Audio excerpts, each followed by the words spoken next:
Well, thank you, Fire Chief, for that notification that it was 6 p.m. I appreciate that. Or else we would have just sat here and chatted for another little bit. So, all right. Well, good evening, everybody. It is 6 o'clock, so we will call to order the regularly scheduled meeting of Tuesday, September 27th, 2022. Please join me for a flag salute. I pledge allegiance to the flag of the United States of America and to the republic for which it stands, one nation, under God, indivisible, with liberty and justice for all. The Assembly of the City and Borough of Sitka would like to respectfully acknowledge the traditional first people of Sitka. With gratitude, we proceed on Tlingit Ani. Sarah, roll call, please. Mayor Eisenbeis, Present. Mr. Knox, Here. Mr. Mosier, Here. Mr. Christensen, Here. Ms. Duncan, Here. Ms. Himshoot, Here.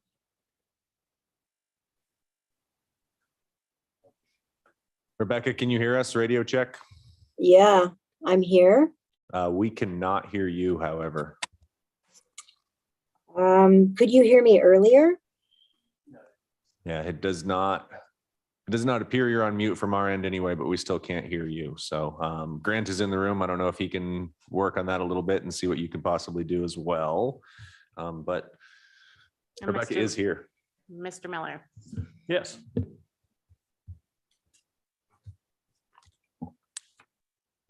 Thank you. That'll bring us to correspondence or agenda changes. All right, for ceremonial matters tonight, we do have a certificate of appreciation for Dr. Dan Edelane. So a certificate of appreciation is hereby presented to Dr. Dan Edelane. The City and Borough of Sitka hereby recognizes Dan Edelane for over 27 years of service, providing live video broadcasts of assembly meetings to Sitka. With our sincerest gratitude. Dan, thank you very much for 27 years of service. That's incredible. I mean, that's about as long as I've been on this earth. You've been filming the assembly meetings and making sure that the public always had the live up-to-date news and happenings in Sitka, whether it was through YouTube, however it's broadcast now, or through North Star TV, your TV channel. So we sincerely thank you for your service. I did go out and try and find a mug for you. I really wanted to get a mug that had a name on it, so that you could take home a mug that said Mike. Unfortunately, I wasn't able to grab that, but yeah, no, we appreciate your time here and sincerely hope that this is not a goodbye, but yet a thank you for the years past. For better or for worse, you know how TV works. You got to come up here and get a nice picture with everything. So come on up front, please.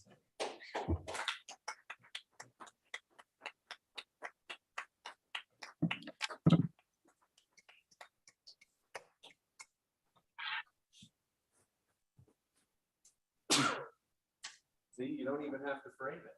Oh, I know. That's wonderful. Best I've seen all day. Normally we have James here, but now we're just on TV. So there's this, and then Sarah made you a goodie bag as well too. I have a little speech. Of course, you want Mike? Okay. It's absolutely a pleasure to receive this honor from the Sitka Assembly. It has been and will continue to be a pleasure to provide recordings of the assembly meetings. Thanks for providing this certificate. My associate Max Messer is serving as the camera operator.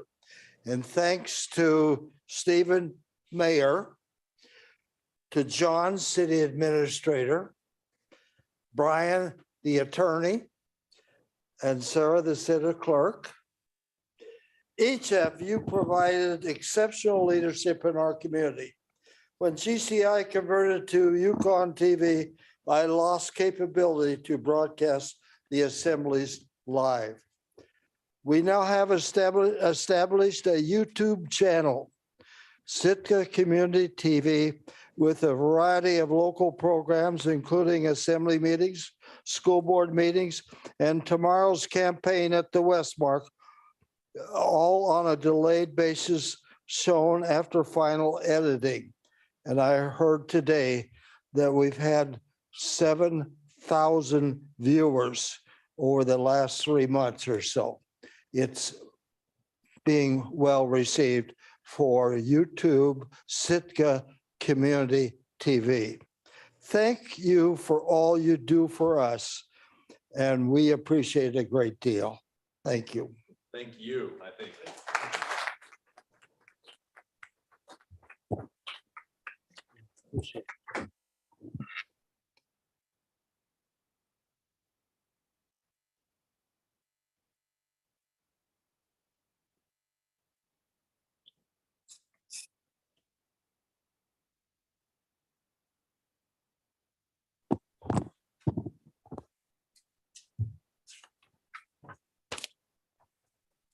All right, moving on to special reports. We do have a couple scheduled special reports tonight. We will start with Sicka Tribe of Alaska Chairman Woody Woodenmark.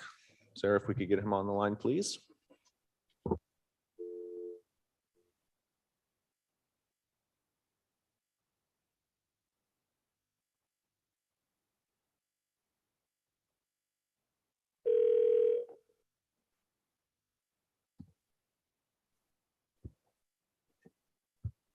Hello? Hi, Woody. It's Sarah calling from the assembly meeting. We're ready for your report. Hey, thank you. Mr. Mayor and assembly members, just a small recap from our meetings in September 7th and the 21st. Let's see, we had a couple of donations requests from the Sitka Football League and the Sitka Police Department for their recent National Night Out campaign. Council looked at increasing higher education funding within the education department for our students. A couple of resolutions with the Forest Service, potentially maybe a formation of a forest partnership between STA and the Sitka Ranger District, and the development of a special forest product plan with the Sitka Ranger District was also looked at. With the upcoming elections, the council appointed an election supervisor and judges these past two meetings appointed. Let's see, and a couple more things. The council accepted the 2021 financial audit that went through our finance committee and our last council meeting, and approved the donation from UAS for Indigenous Peoples Day coming up. Also, the council acted on a recommendation from the Kayani Commission, Plant Commission, working to potentially talk with Search and let them know if to install a botanical garden on the new hospital grounds. And last but not least, designated the community house as the polling location for the upcoming elections. So that's the report, Mr. Mayor. Thank you very much, Chairman. Appreciate you phoning in this evening. Okay, thank you. Have a good evening.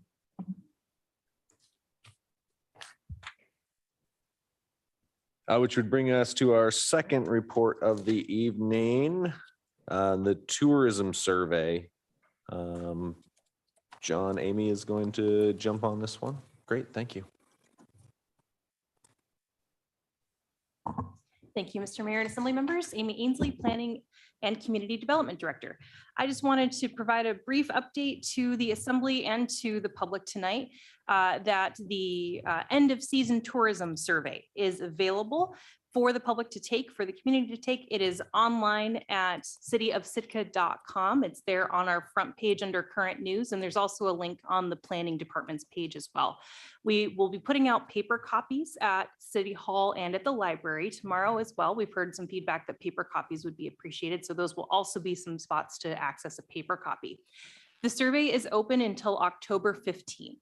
And there's kind of two really important reasons that we're asking for everyone to fill out that survey by October 15th. First is that we're just this is our last week of the cruise season. Our last scheduled ship is October 2nd. And so just getting everyone's feedback and thoughts while things are still fresh will be helpful. But also this survey has been put out in preparation for a joint work session that will be held between the Assembly and the Planning Commission on October 27th. This was a planned session as a part of the short-term tourism plan, an opportunity for us to pause and reflect on the season, to discuss what worked, what didn't, what we want to do next season. And so it's really important for us to hear from the community about those things. What impacted you, and how did city services work out or not? And what would you like us to do for next season? So again, visit cityofsitka.com and please fill out that survey by October 15th. That's everything I had. Thank you. Thank you. Appreciate that. Our next scheduled special report this evening is a demonstration of open finance by John Leach. This is a project he's been working on for quite some time to allow a little bit more visual insights into the city's finances without having to dig through the extremely detailed CAFR. So John, thank you for this evening. Yeah, thanks, Mayor. John Leach, City Administrator. So here's my moment to shine. I want to make sure I don't screw up the Zoom thing here.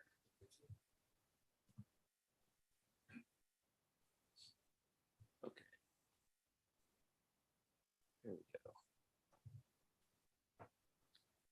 All right.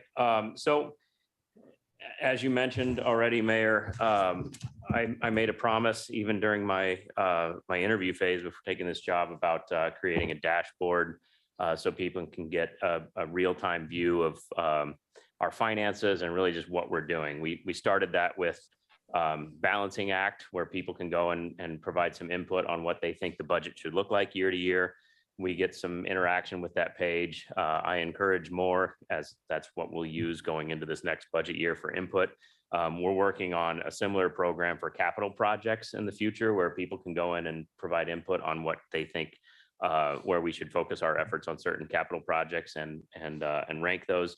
But open finance, it took us some time. It's up and running. But before I dive into this, I just want to remind everybody that our budget, the full budget, has always been and will continue to be posted on the City of Sitka's website. You can open it up, the full, if you ever need something to help you sleep at night, open that couple 100-page document and you can dig through it, but it's on the finance tab on the City and Borough Sitka's website.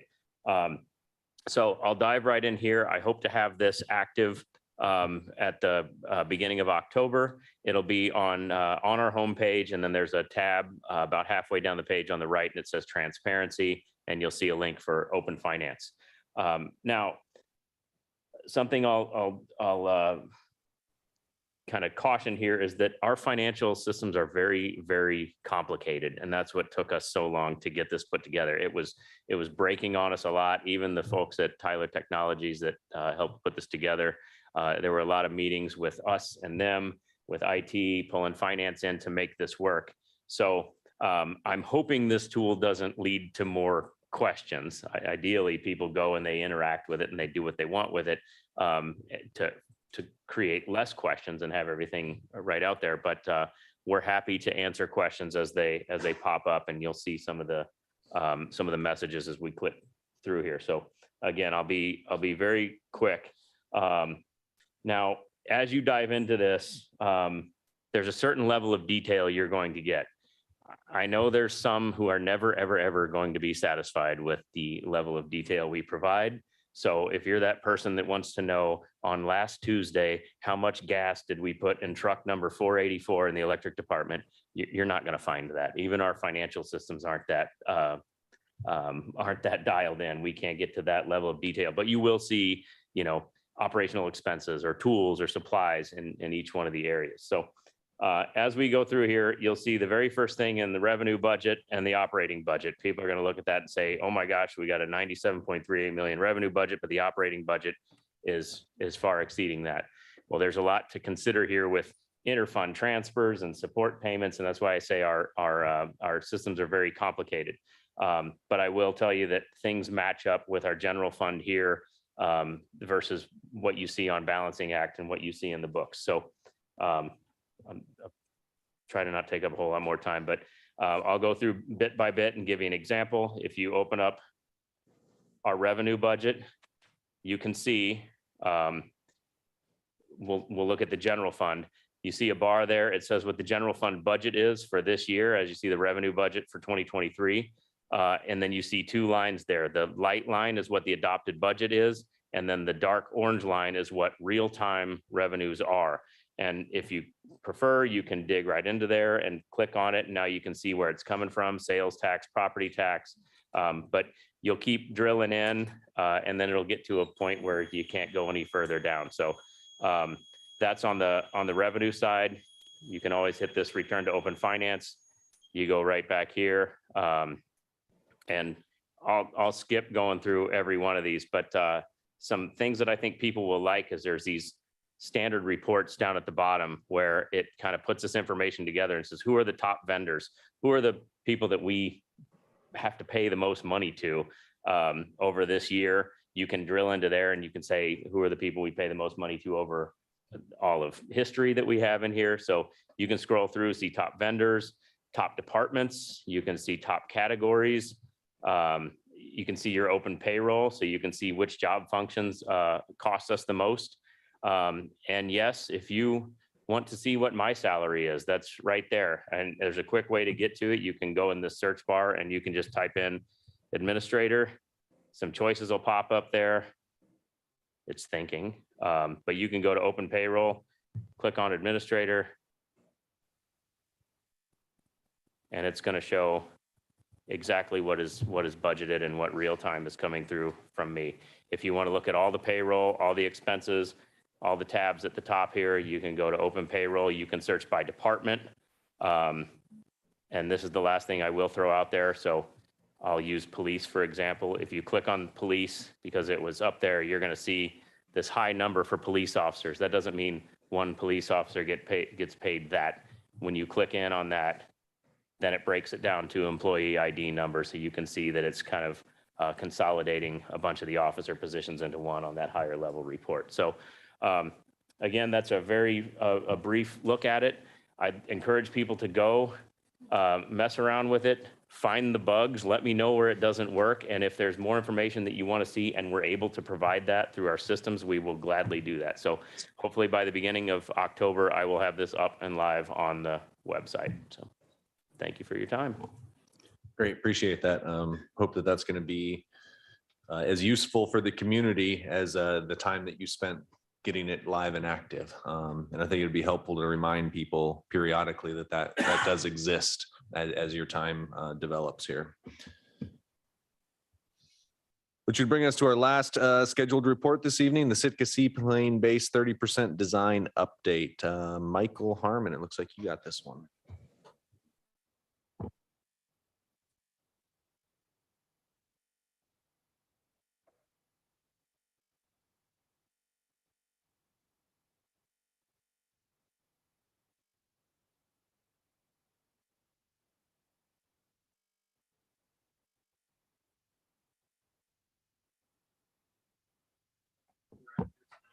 If you could grab your microphone, please. Thank you. Apologize.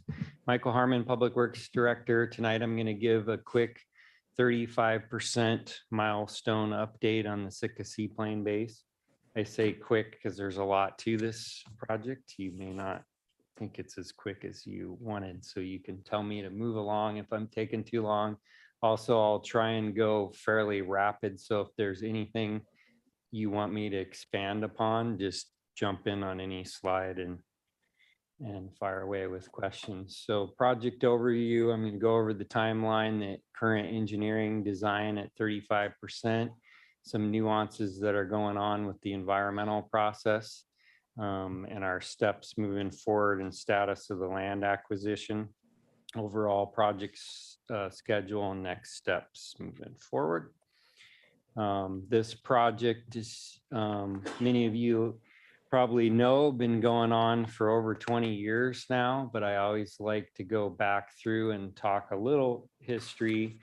Even after 20 years, we get comments, where did this project come from? Haven't heard about it. So any opportunity I can do to kind of repeat some of these steps that have gone on. We've done several master plans, studied this up and down the road system, narrowed in on the channel as a key area that we wanted this facility to be at as a community. And then we honed that in closer to the location that we're at today. We've got stakeholder groups. We've had this as a legislative priority. We have state support for the upland property purchase, which is through them.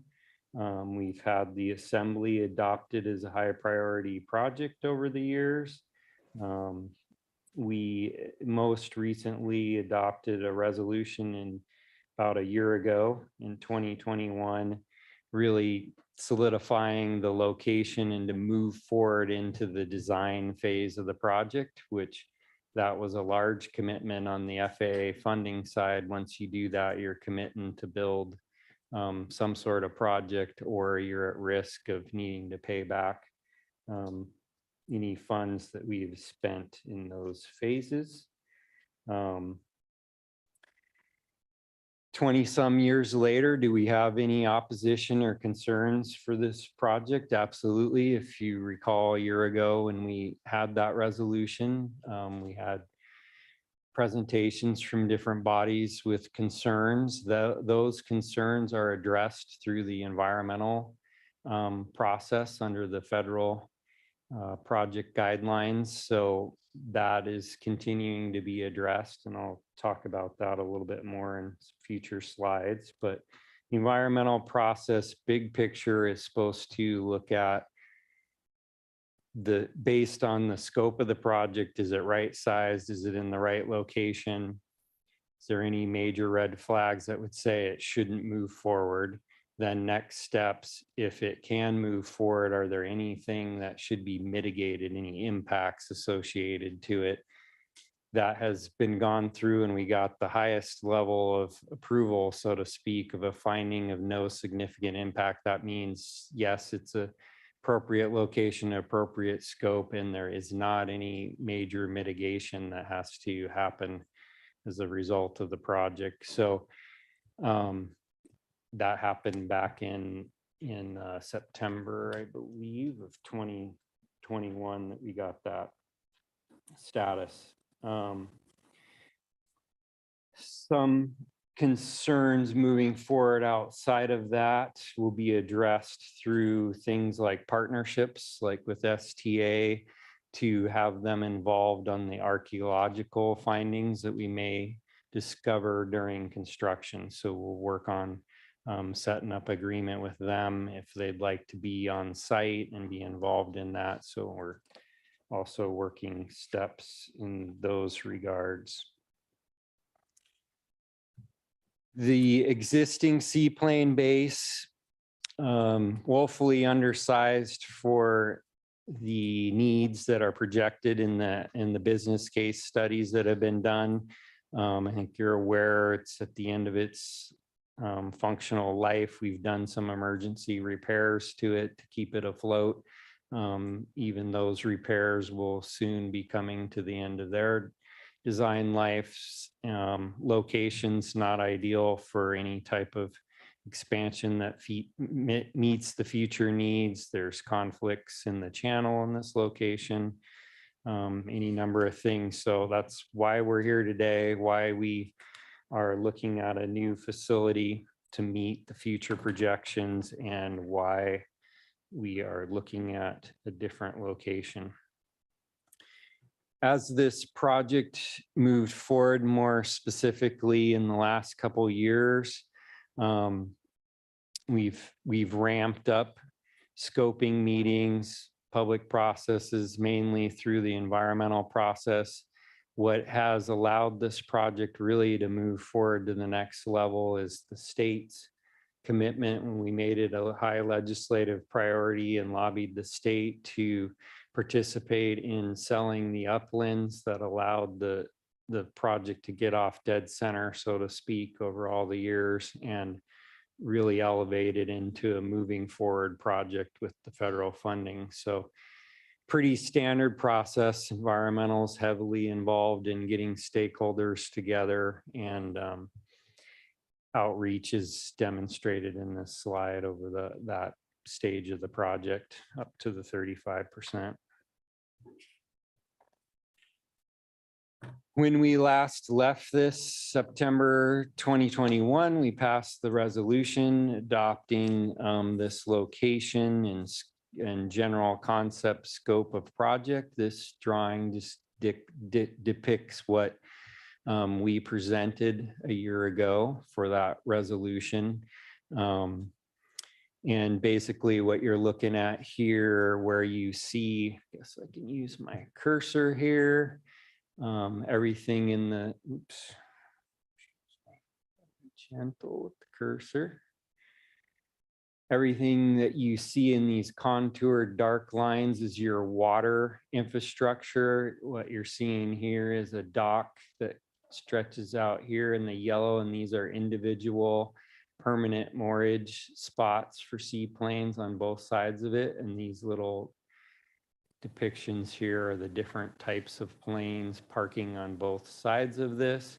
And then as you move over to this other yellow side, this is where the transient floats are for planes coming and going, actively coming and going. We have some potential for wave attenuation barriers out here and additional docks out here. Everything in dashed was not included with the scope, but are potential additives later in the project.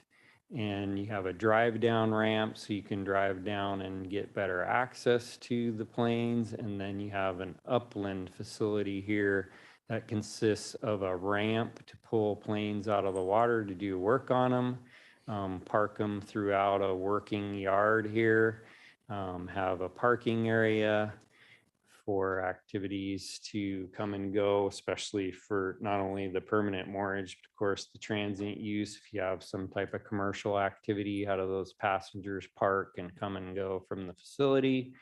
And this just depicts a driving down ramp, because the elevation of this is lower than the road up here. So it's just simply an access down to the main working area and parking area. So we moved this forward. The scope of this project has always been thought of somewhere around the $15 million range for a project of this magnitude. And then we got the land acquisition at about $1 million and looked at a match, assuming FAA 6.25% is what their standard match would be somewhere around $1 million. Now moving forward, we've brought on all the designers. We've detailed out everything about the scope of this project. We've brought Seaplane base users in to give us ideas of what they like and don't like to improve it. And we've brought in at this stage, you bring in a professional cost estimator that's required by FAA to make sure we're getting the cost right. And through that process, you can see right away on this slide, now we're sitting at a construction estimate of $34 million, which puts a CPS match at over 2 million. So the CBS match is doubling as we refine this design.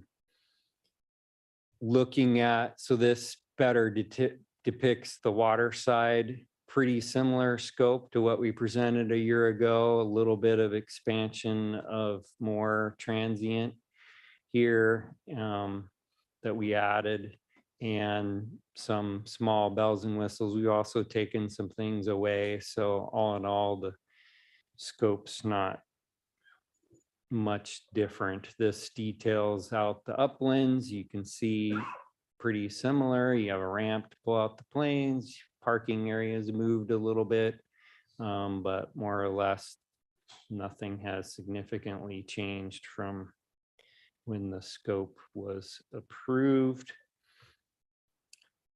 Looking at a year ago to today, what's going on with the cost, and we've analyzed that quite a bit. There is some increased scope to the longer permanent slip floats, larger transient float area. We increased it by 3 slips, and you have a little bit more extended area for vehicle turnaround and putting the fuel down on the dock. Those all have some increased cost to them. We have a little bit of increase to the uplands for the wants and wishes to have better facilities for commercial use when passengers come to get out of the weather. But the real significant change that we are seeing in the cost is a little bit twofold, more minorly so, is inaccuracies that you'll get not having a professional cost estimator, not having the design engineers detailing everything out, but more so as inflation's just unprecedented. What we're seeing, saw that in my presentation last assembly meeting with the airport project. We're seeing it on all our projects. It's like nothing I've seen before. I mean, I watched the Blue Lake Dam from the outside, and that wasn't an inflationary. I think that was more of an accuracy issue that you will see from an early concept and carrying that cost through too long and not adjusting it. Just not seeing very much of that here. It's mainly the unprecedented inflation since COVID hit us and market conditions. So the professional cost estimator was able to vet that out pretty good with some recent bids that have come in.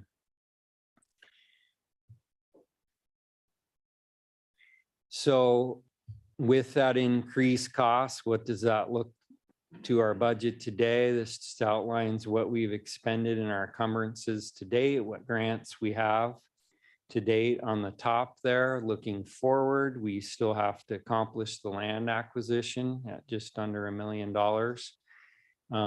And we will have a 6.25% match as we planned in the resolution adopted a year ago. So you'll see that I'm outlining the 6.25% match here on the right-hand side going forward, of $47,000 for the land and $2.125 million for the construction, for a total match, including the little bit of match we have up here that we've already spent on the first phases of $2.172 million. I have a minor nuance to this, that the land acquisition will have some administrative costs. This is straight the offer price that I plugged in there for that the state agreed on. We'll have some administrative costs to process that. So this will go up a little bit, but I don't think it's too significant. So it gives you a high level approximation of where we sit today with the current design. We recognize that we always feel a duty to try and design and show options that fit within the original intended budget. So we would like to come back and do that with this body in the very near future. We can see high level, and that's the biggest cost increase I've seen in my career. What do you do with that? It's a pretty dramatic cut to the project.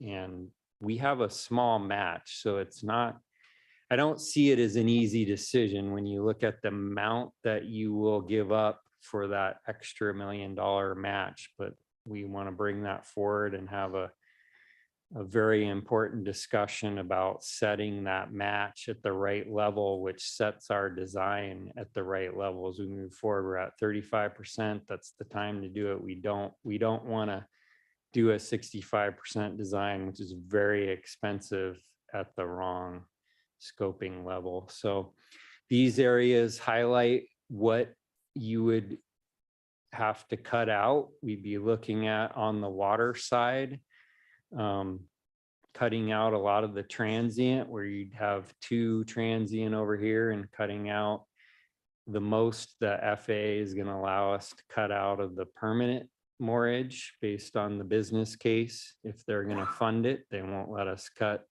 beyond that. So it pushes a lot of the cutting to the water side. So on the water side, you would see us cutting out basically all the ability to pull out planes, park them, and we would stick with, we need to reconfigure this a little bit. If you're only doing parking and access to the float basically in your uplands, we will simplify this more when we bring it back to you, of a more simplistic parking and access to this to get this down within the $15 million construction. So the other piece I wanted to touch on is the environmental process. I'd mentioned that we had gotten the finding of no significant impact about a year ago. That has now been revisited through the concerns and requests that we FAA has received, one of which STA has requested the Seaplane base to be relocated. So they did a full audit review of that environmental process, and they feel they need to circle back on some items on that. I'm not getting the sense there's any major red flags that would change that ultimate finding. There may be some mitigation added, but the main thing that it does is it now pushes our project out yet another year. So now we're looking at a 25 construction completion period when we were at a 23. Then they pushed us to 24, and now they're pushing us to 25. So we keep getting pushed out in their process. What we're trying to do on our side is make sure we are not the delay moving forward in this process. And one of the key things we have to focus on in that is moving forward with the land acquisition piece. We have an agreement with the state of Alaska to do that by December 31st. So we come back with these more detailed options to shrink the scope to a $15 million budget and look at if we want to do that. We also want to solidify a match or a funding appropriation enough to move forward with the land acquisition so we can hit this deadline and not delay the project and not open up that land acquisition to renegotiation. This purchase of property can be reimbursed through the federal grant, and it also possibly, we still have to verify this, be used as a match, but we have for sure verified that it can be reimbursed. Again, looking at the schedule real quick, it's pushing us out to construction completion of 2025. The environmental steps are a little bit unknown right now. They are telling us that's approximately a year longer to get through what they're outlining to us, and they'll get us those details. I might possibly have more information on that by our next presentation. So again, next steps to bring back right sizing the project, comfort with what match we're dedicating to the project, and address the property acquisition. And then from there, we'll move on with the environmental and continue to pursue the grants and get those secured, which that side looks real optimistic, other than we will not see 0% any longer from what I see, but we made it with the 0% for the design phase, meeting that September 30th deadline last year. So that did save us a good chunk of money on the project on that phase. That's all I have tonight. If there's any questions, I'm available. Rebecca, I saw potentially you had a question. Yes, can you hear me? Can you hear me? It says you're talking, Rebecca, but we still can't hear.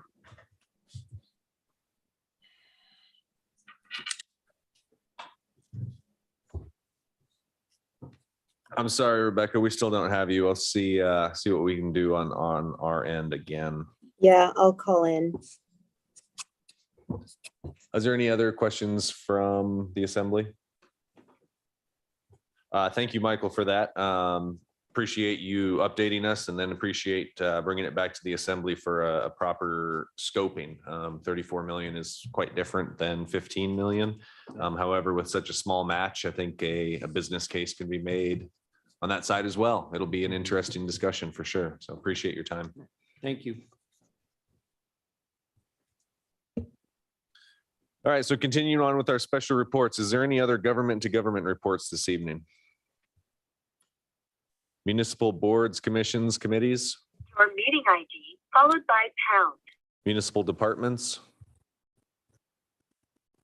school district, and then students and guests. All right, before we go into persons to be heard, Rebecca, I just want to see if we can hear you at this point. 3, 2. This meeting I'm ID trying does to not call exist. in. Can Please you hear me? re-enter your- Yeah, no, it's highlighting and we can read your words, but we can't hear you, unfortunately. Goodbye. Grant's continuing to work on it. Technology's fun.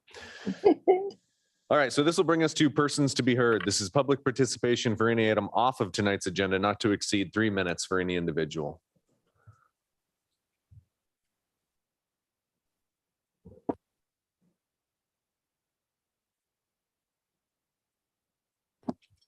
Either or.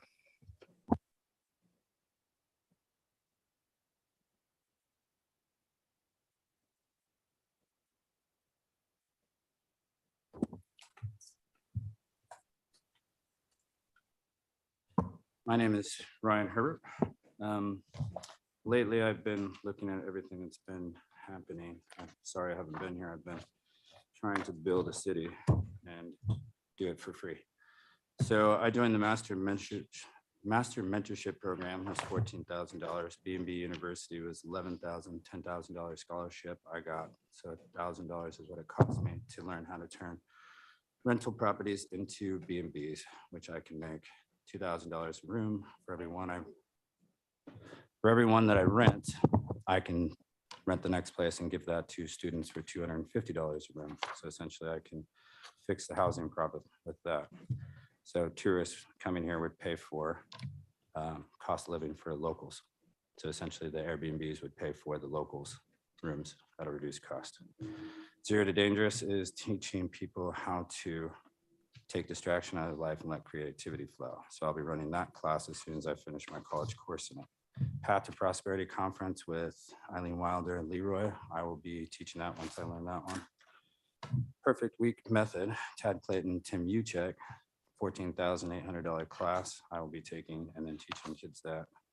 Maxwell Leadership Group, Barbara Brown, John Maxwell, $3,995. I will be learning that and then teaching senior program, mentoring, speaking, coaching, leadership, content, tools, speaking tips, training, connector, mentors.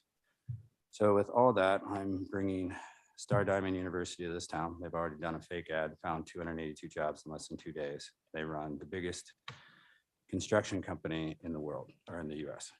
You can look them up. They're in Florida. It's called Star Diamond. They're going to move the university here, train the kids for 10,000, and I'll produce a group of kids in 150 strong within 1 year to build our buildings here.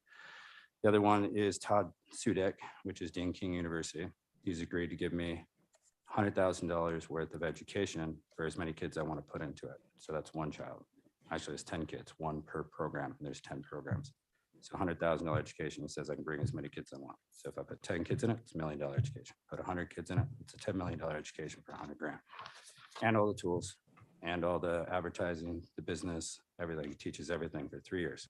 So they're fully sustainable. And then all your guys' cars can be fixed in less than a year. Outside of that, there's plenty more. I'm opening up a project management group for property management, and there's insurance was my only problem. And I guess they're having a meeting tomorrow about insurance, which will be Michael Hale is going to be teaching me how to do that. So I'll be taking workshop programs to the schools.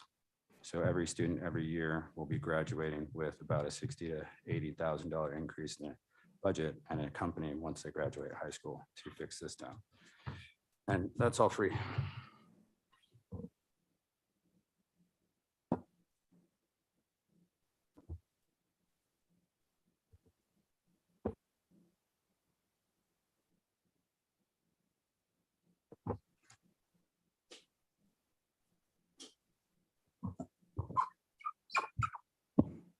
Mr. Mayor, Assembly members, my name is Joy Light, and I'm a concerned citizen about the garbage that's next to my building on 410 Lake Street. If I may pass the photos around. Yeah, if you hand them to the municipal clerk, she'll be able to get them to us.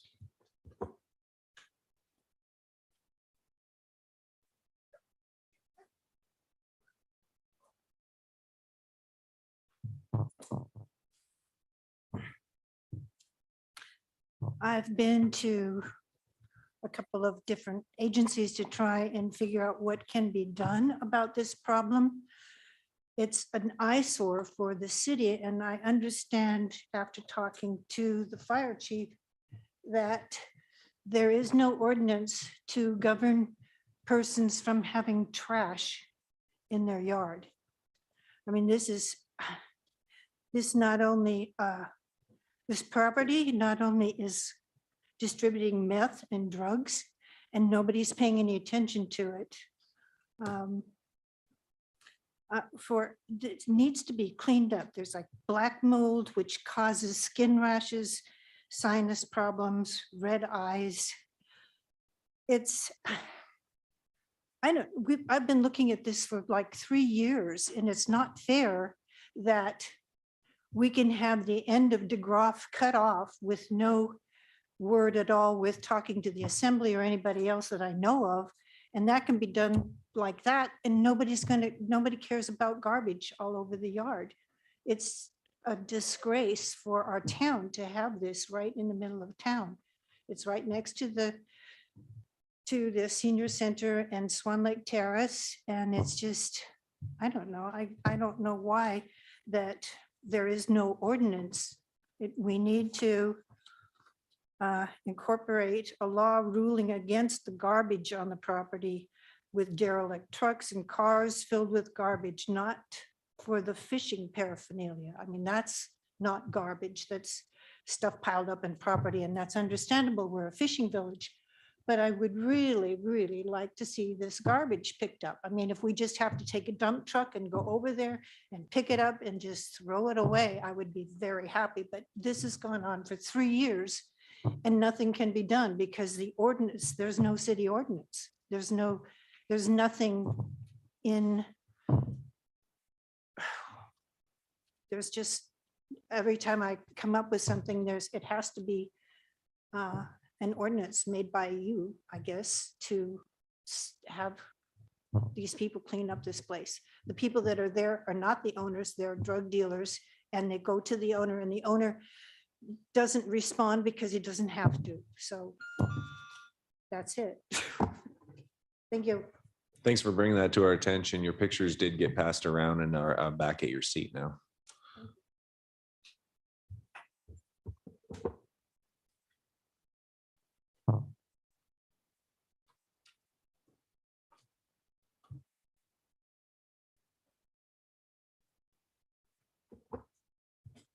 And you'll have to turn on the mic on the very bottom there. Sorry, Thank you.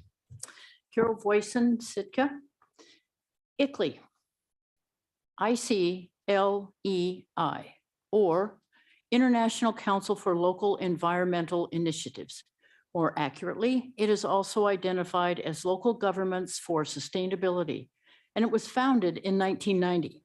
It is the world's leading network of local and regional governments committed to sustainable development. Its headquarters are in Toronto, Canada, with a US office in Washington, DC.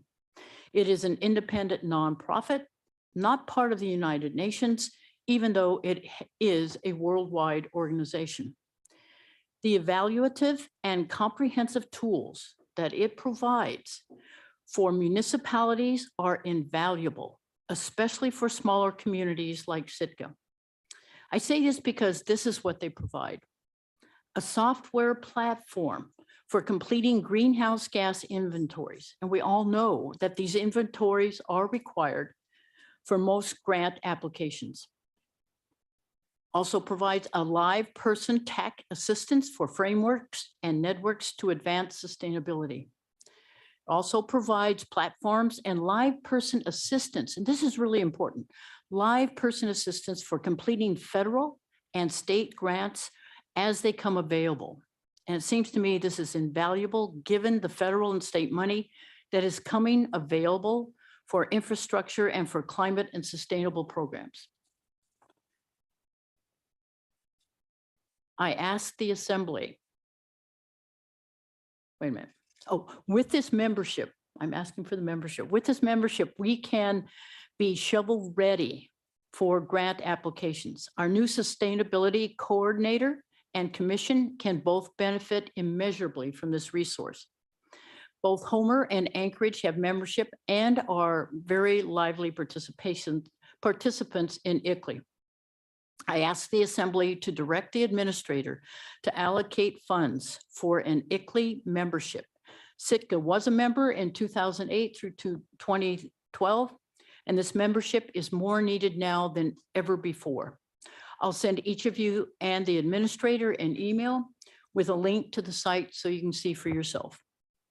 This is a three-legged stool that you have wisely built with a sustainability staff person and a citizen commission. Now add the third leg to that stool, an ICLEI membership. Thank you.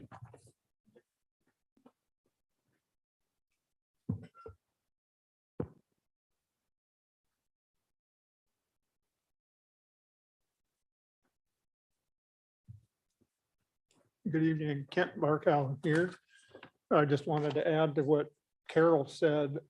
This organization, ICLEI, is really formed and set up and successful at helping municipalities navigate the world and of sustainability planning and those functions of our local government. I've had some exposure to ICLEI through interactions with Shana, with the sustainability coordinator in Anchorage, and the person in Homer who also works with ICLEI, and their estimation is that it's, you know, invaluable, and also that it's very cheap. Membership cost of $1,200 a year or something like that. That the ability to leverage that kind of cost, subtracting from the amount of work the coordinator is going to have to do, is just really tremendous. It's, you know, as described by people in the state of Alaska working with ICLEI, it's invaluable and a no-brainer kind of a thing. So I would support the Assembly directing the administrator to sign up and give a leg up for our new coordinator. And the other thing that it brings is a standardization, for instance, in the inventory of greenhouse gases. It's a process to arrive at a result that's you know, accepted by granting agencies, government granting agencies. I mean, it's a legitimate standardized process, and that includes other things than the greenhouse gas inventories. Anyway, I don't think I want to say anymore, so please consider joining ICLEI for our.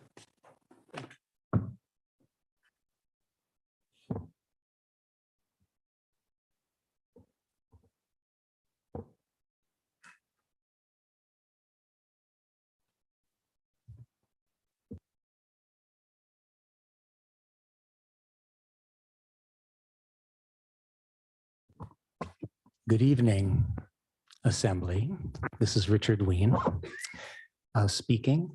I'd just like to say how wonderfully and palpably quiet downtown was today. It actually felt like a warm blanket enveloping me. And I did miss the diesel fumes, however, because I I like sense. When they developed the word gentleman and scholar, they were talking about Dan Edlin. He is an endangered species in Sitka. And that species is somebody who is dedicated and who is long-term. And his work is really appreciated. And the kind of things he does are so extraordinary because he sits at all the meetings, he records these things. And I hope that there will be individuals who will be able to follow in what he does, because in essence, he's Sitka's historian. And I think that that is something that is very important. When he got up to make his speech, he's been here so long, I thought it was going to start off with 407 years ago, but that didn't happen. One of the important things that you have to see here tonight, since there are object lessons everywhere you go, is that when someone like Joy gets up here, it is a very big deal, and she has a very big concern. And I'm sure that anybody who drives down Lake Street has seen that property. And they're not the only property here. We had one in on Anna Drive. And these things are difficult to adjudicate and to have something done with. So when you see a regular everyday citizen feel it necessary to come up to address you, it has to be beyond more than serious. This isn't a call to City Hall and complaining. This is something that is important to deal with. And I don't know whether it's going to be on the list or not, but I have it on my list, and I definitely am going to continue to bring it up. Because no matter what happens, I guess it's October 4th, I'm still going to be here every night. Every meeting. And so I will hopefully be your memory and to help you not forget. I know that COVID has affected memories and so forth. So thank you for listening, and thank you, Joy, for stepping up.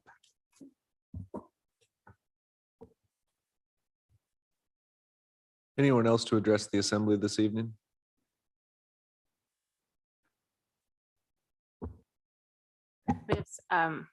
I'm going to try to get audio with Rebecca just for Perfect. Yeah. Just a couple minutes. It is the top of the hour. We'll go ahead and take a 5-minute break while we work on Rebecca's audio issues as well. Thank you.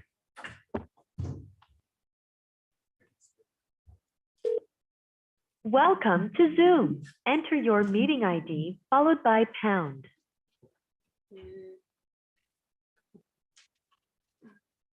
You have not entered any numbers. Please re-enter your meeting ID followed by pound.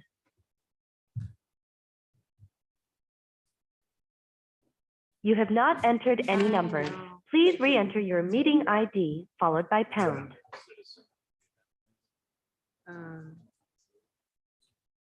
Goodbye. Again, and then it's this here. Yeah, that's the meeting.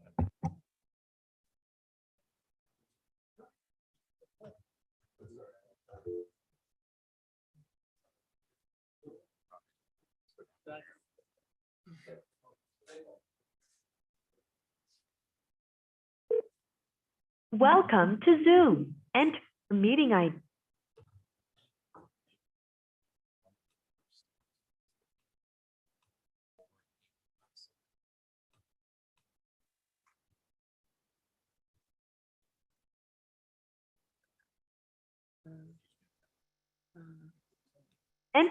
You are in the meeting now. There are 4 participants in the meeting.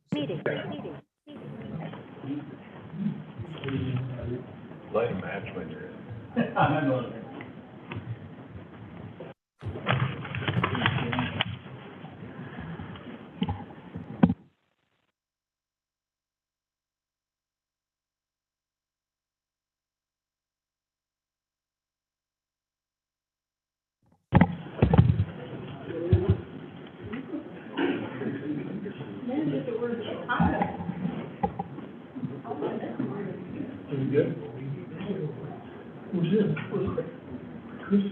Rebecca, do you want to try talking?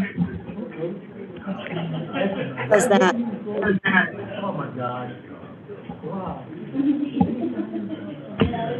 Yeah, we got you, but there you got an echo now.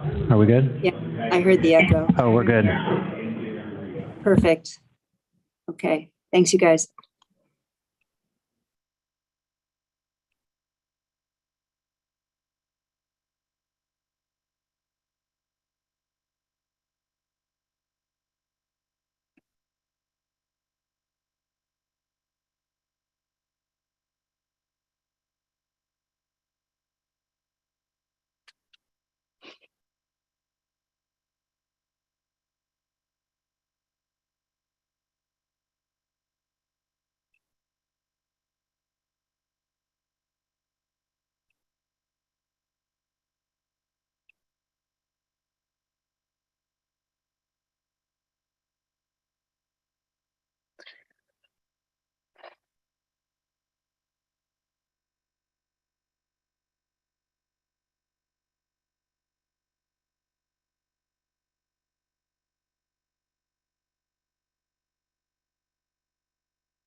I think so. As a last resort, I was gonna offer to put her on my thing here, speakerphone or whatever.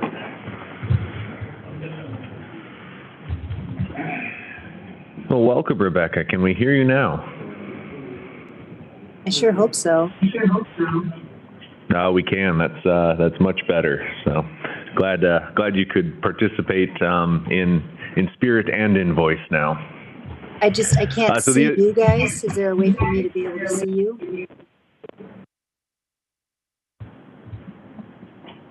Grant's looking as confused as I am right now. So I think you'll keep poking some buttons as we go forward. Okay, thanks. All right, well, the assembly is seated, so we will jump back into consent agenda. Jump back into the agenda with consent agenda, please. Okay.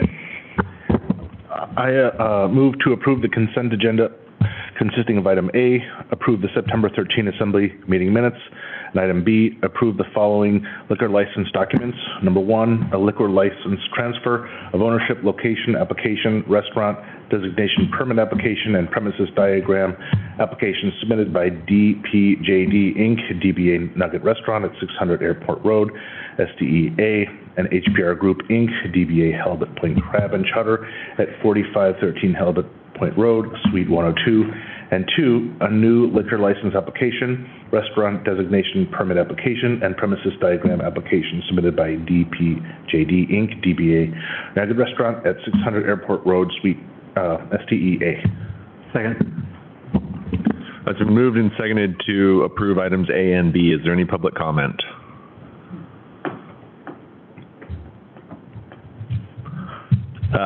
Sarah, on the consent agenda? Okay, on the motion to approve the consent agenda consisting of items A and B, Mayor Eisenbeis, Yes? Ms. Timshoot, Yes. Ms. Duncan, Yes. Mr. Mosier, Yes. Mr. Knox, Yes. Mr. Christensen, Yes. and Mr. Miller needed to leave, so he won't be here for the rest of the evening. Thank you for noting that for those listening. And the motion passes 6-0 on the consent agenda.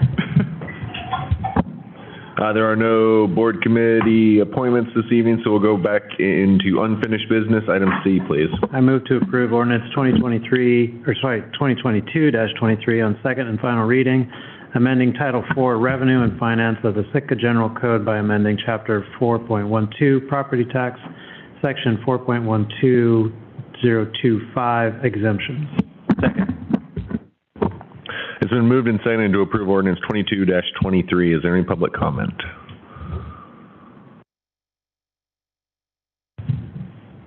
Seeing none, assembly deliberation.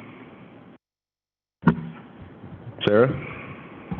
Okay, on the motion to approve ordinance 2022-23 on second and final reading, Ms. Duncan, Yes. Mr. Mosier, Yes. Mr. Knox, Yes. Mayor Eisenbeis, Yes? Mr. Christensen, Yes. and Ms. Timshoot. Yes. The motion passes 6-0 on second and final reading. Item C. Item D, please.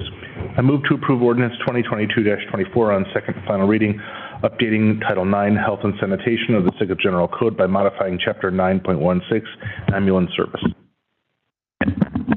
It's been moved and seconded to approve ordinance 22-24. Is there any public comment?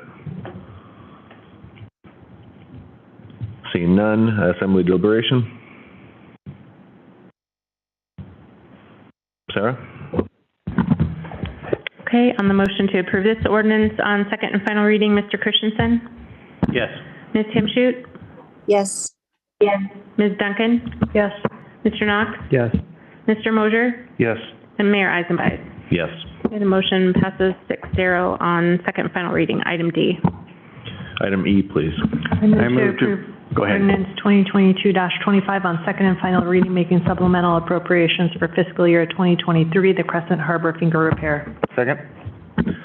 It's been moved and seconded to approve ordinance 22-25. Is there any public comment?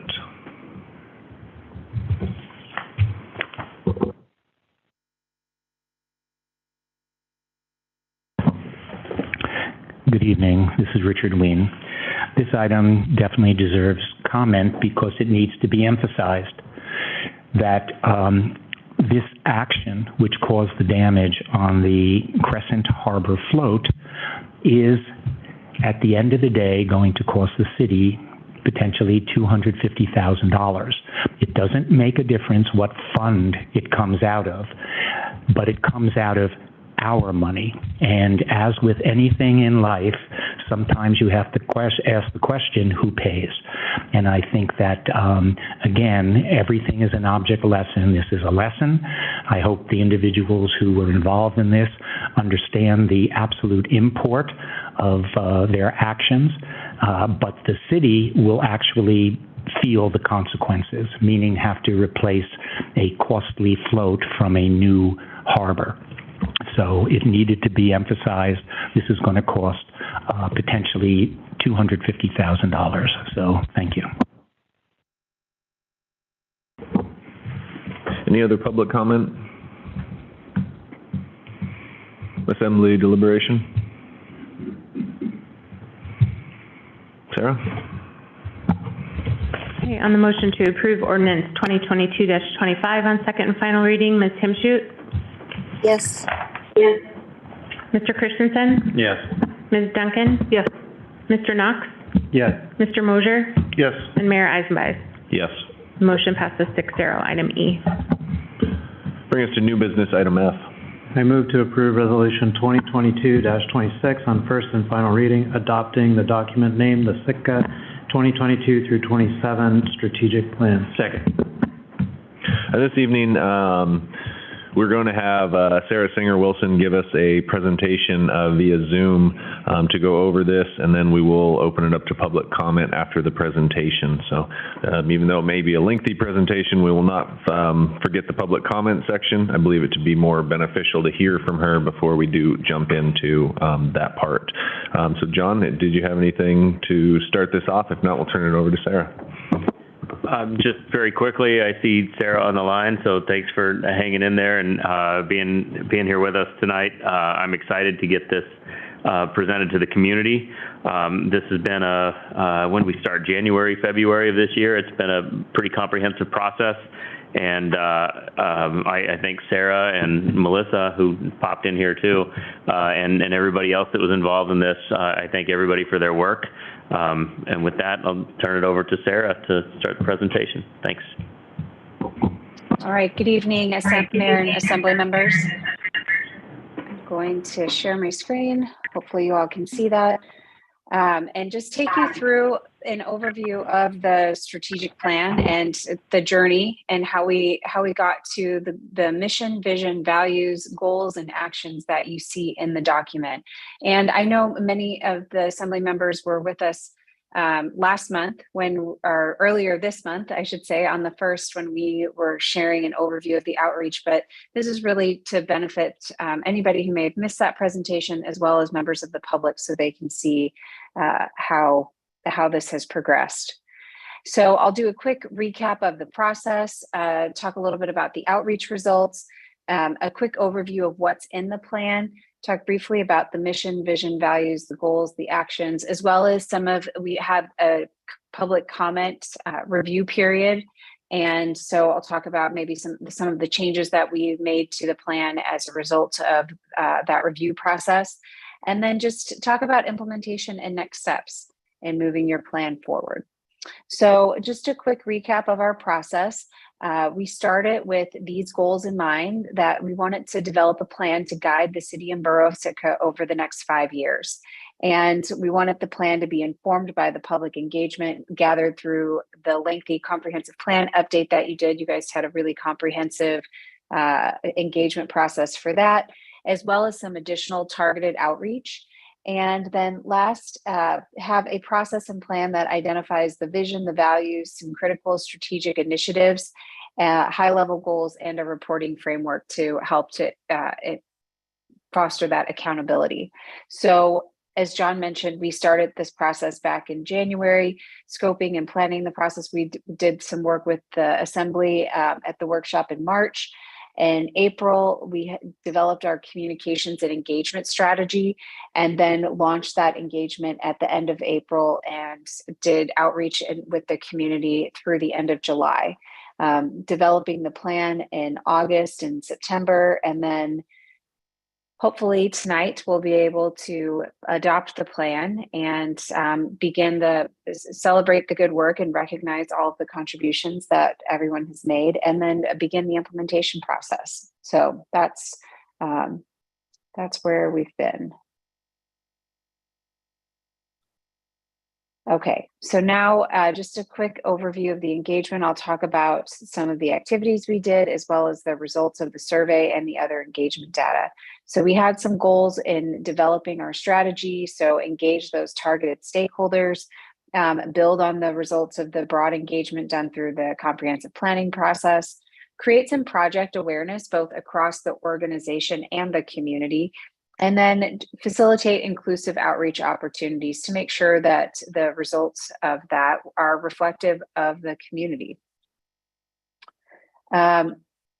We talked through, you all may remember seeing this graphic in previous presentations, but we identified many stakeholders in this process and developed tools to target and reach out to each of those. So we thank everybody in the community who responded to our call for input. We used these tools. So we had a website, we put out a fact sheet, we had an online survey that received many responses.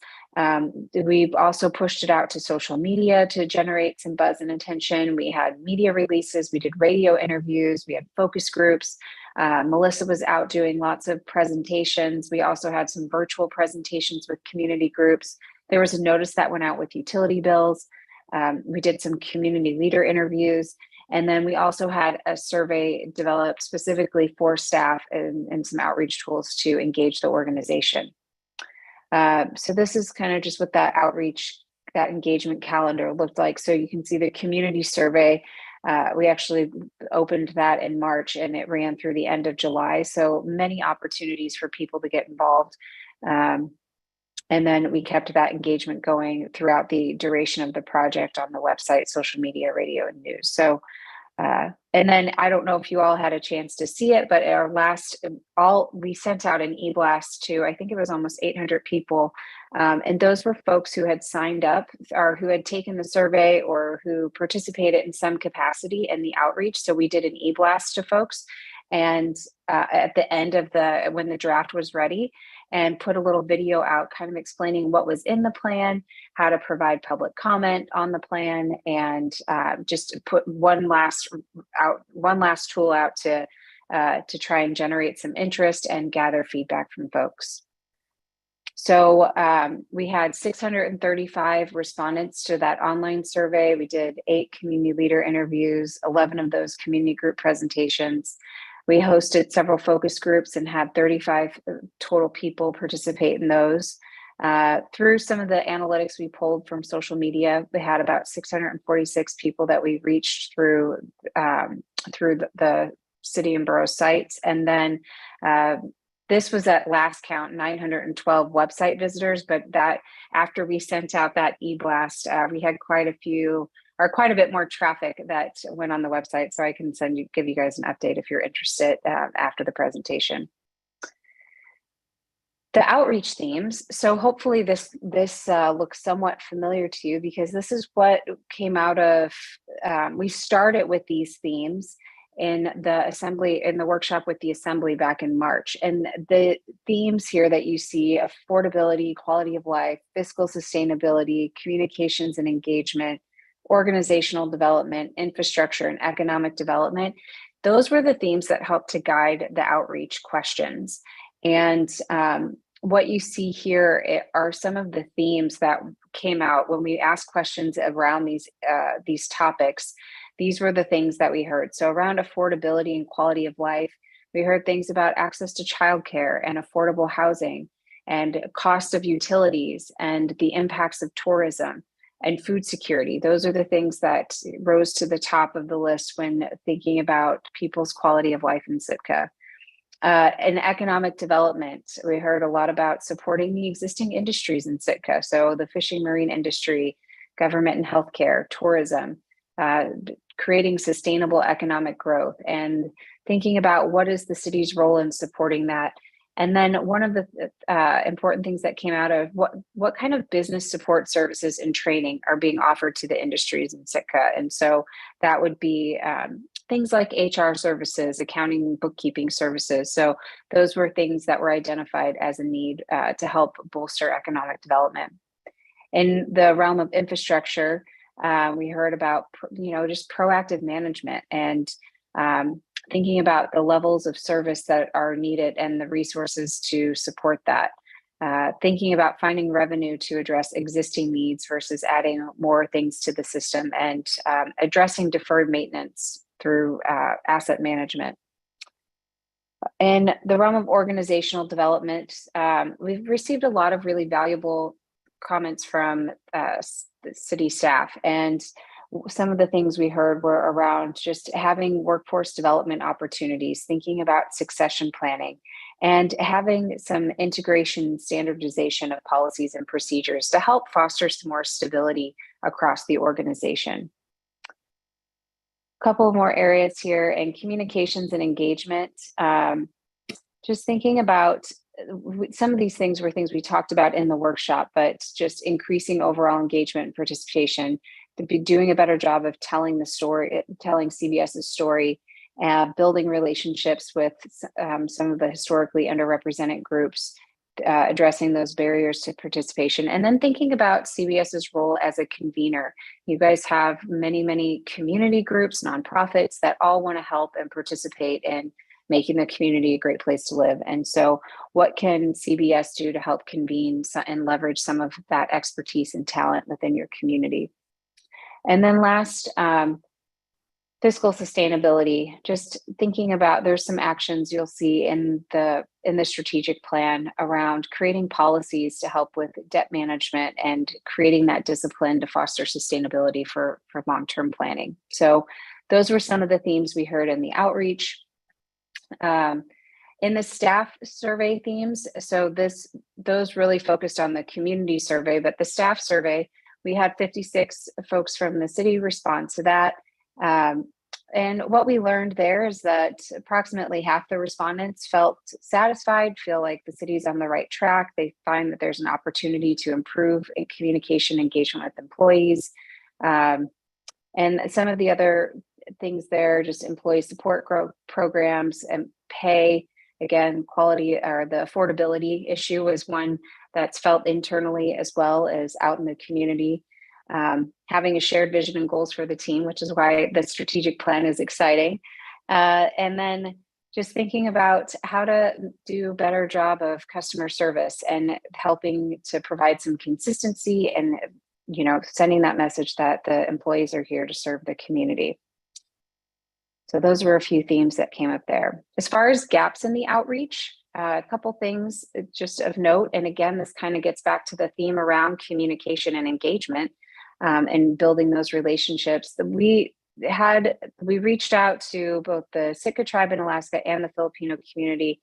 And it's uncertain if, you know, the responses we received are really reflective of that demographic. Some people filled out that information and others didn't, but we know for sure that 10.5% of our survey responses, those folks identified as being from the tribe, but and Melissa did a presentation to the tribal council, but we felt like, you know, it wasn't as maybe representative as it could be. So maybe some more work to do there on developing those relationships.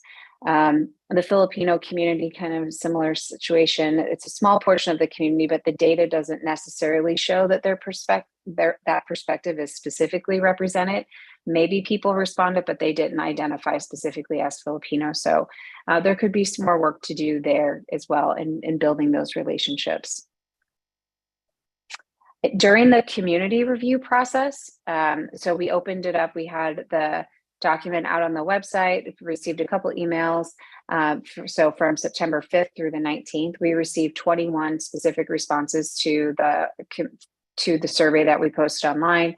Some of the themes that were hit on in that community review were just around a lot of comments around tourism and how to just make sure that tourism doesn't impact the quality of life, or, you know, that tourism is, we continue to leverage that as and is like an economic pillar in the community and providing, you know, resources and revenue to the community. So different things were said, but a lot of the suggestions in that realm were very tactical in nature. And so things that, as you guys go to implement the goals around tourism, you can take those comments into consideration and they can help to provide some additional context during the implementation process. Some other comments that were received were around financial transparency, and just being good stewards with the city's infrastructure and utilities, utility costs and rates. And so Again, things that were very tactical in nature, didn't necessarily warrant specific changes to the plan, but certainly really valuable comments to take into consideration during the implementation process.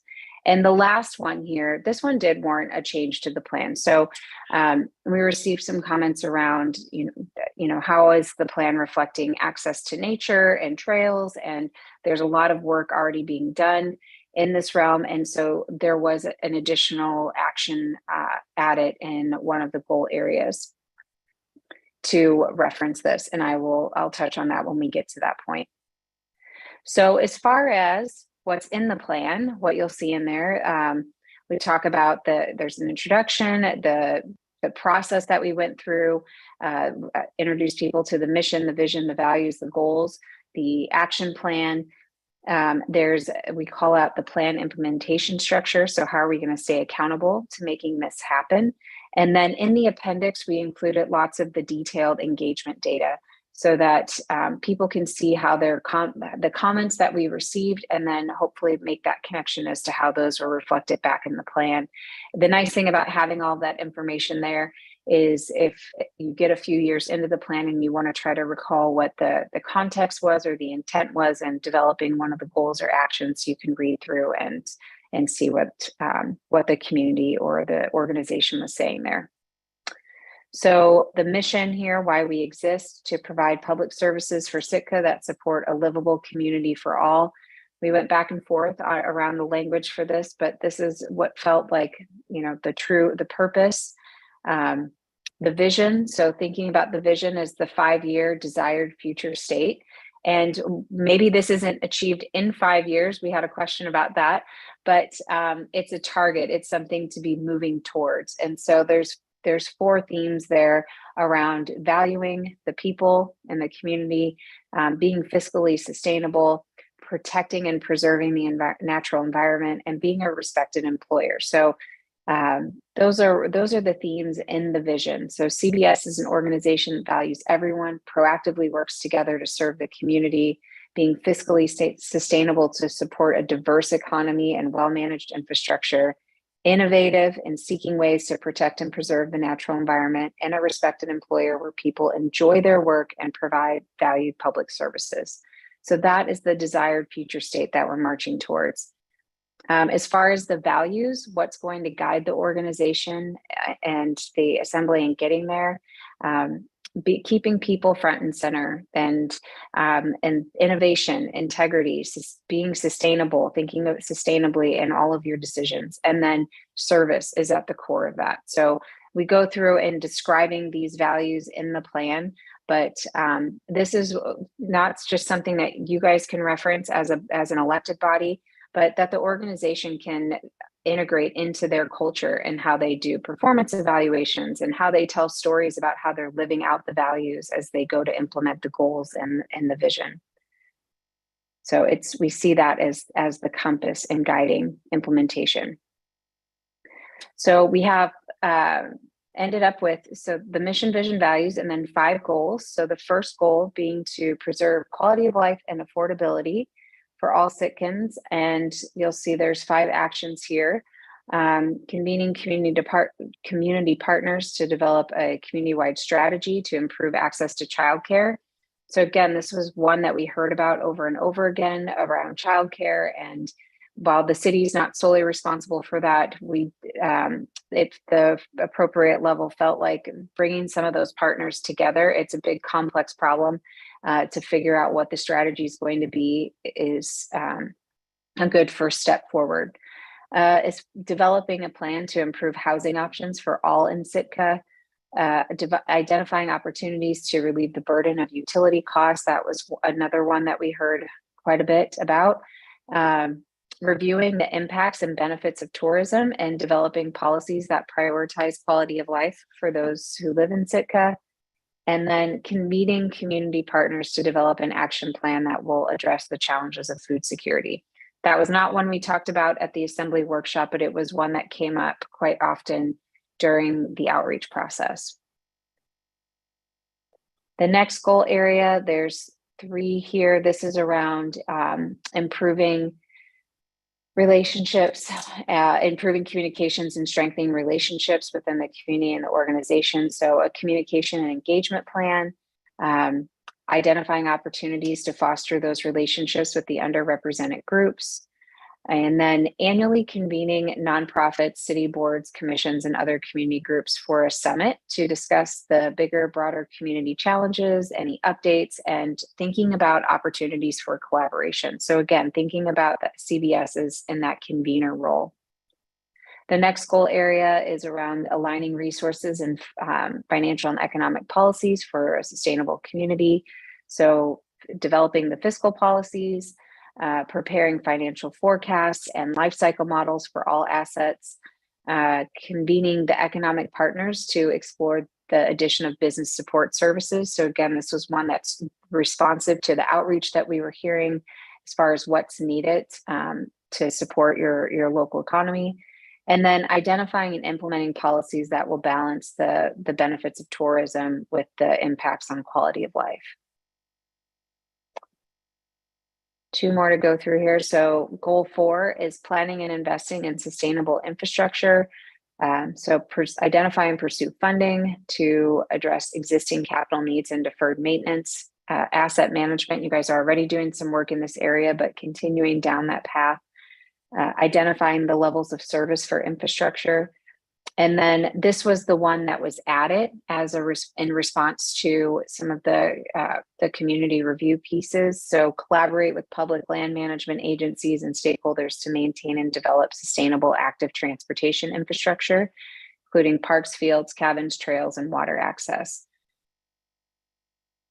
And then the last goal area is really focused on the organization. And being just that CBS is recognized as being a great place to work and an excellent service provider.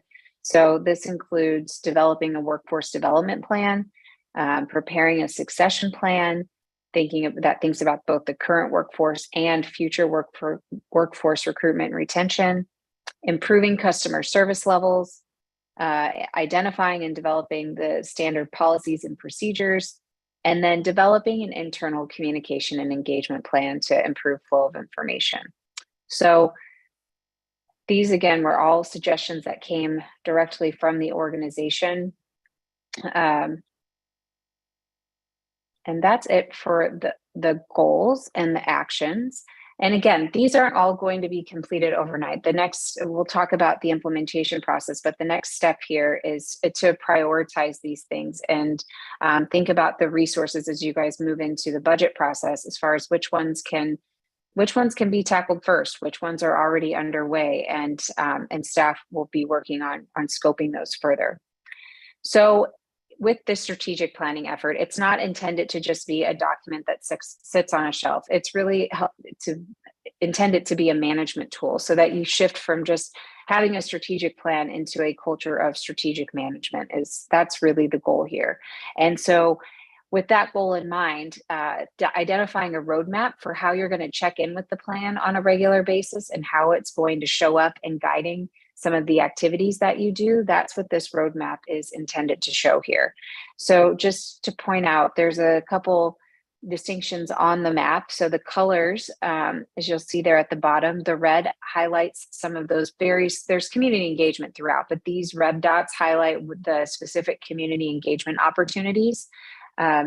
The gold dots there, or the brown dots, highlight the assembly's policy decisions and like the convening to discuss policy. And then the green dots highlight the pieces that staff, the administration, will be working on to move forward. So first thing coming out of this strategic planning effort, you guys this year will look a little bit different because you'll launch into using this input that we've already gathered. That'll help to guide your budget process. But the following year, after you've been a year into implementation, you'll start with the developing an annual report as far as the progress that happened, and doing this community survey in town hall, where you share the results of the first year of implementation and then gather some additional input from the community on what's happening right now, what's next, what do we need to be thinking about. Then it's recommended that in January, you get your boards and commissions together for a workshop and check in with them. Again, it provides an opportunity for them to share what they're working on, share any updates on things that are maybe relevant to the strategic plan, and then also provide some input for the assembly to think about as you guys get into your strategic planning workshop. So that's recommended to be held just on the heels of these two engagement opportunities. So around January, February. I understand that you typically do something like this anyway, but it would just be maybe slightly restructured to have a look at the strategic plan. And again, think about what's happening now, that what we hear about from the public engagement piece, and then where, what's next in the plan, what are the next round of priorities that need to be addressed, and are there any things that need to maybe be updated? So as new people come and go from the assembly, it provides an opportunity for any new members, or as the dynamics change or the needs in the community change, for you guys to reflect on that and provide recommended updates to the plan. So those conversations would happen at this workshop. And then in February, you would do any recommended updates and adopt those updates for the plan.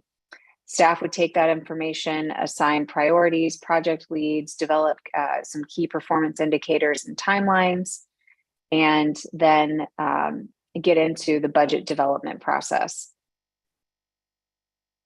So then, but you guys would do your budget development.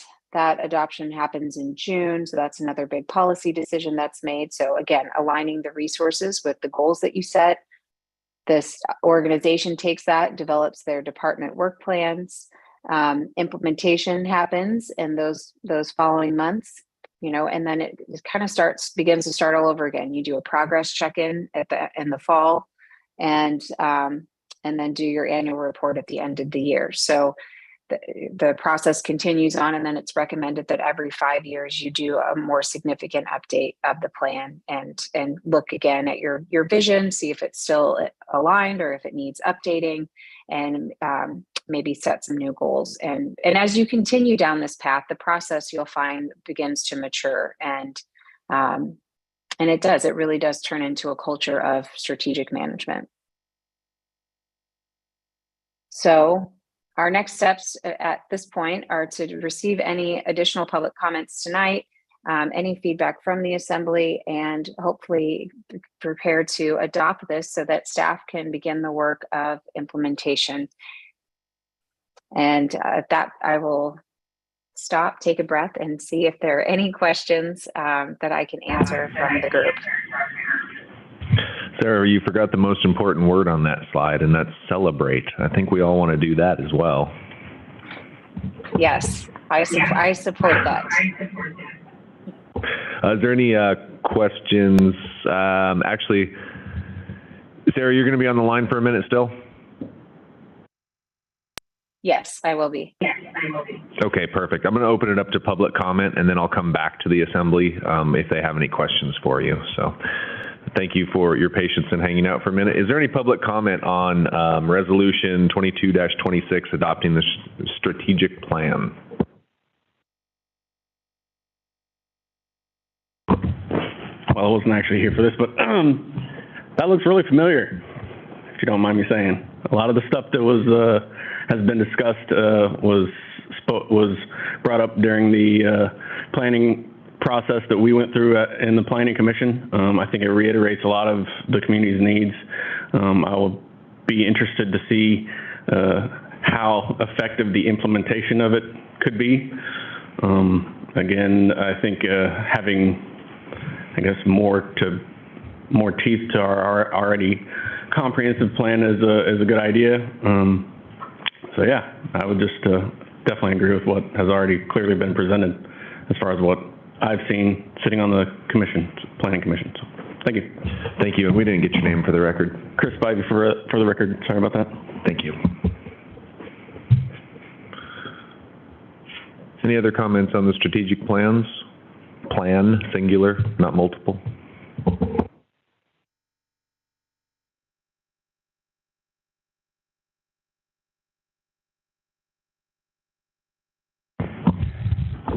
Good evening, Assembly.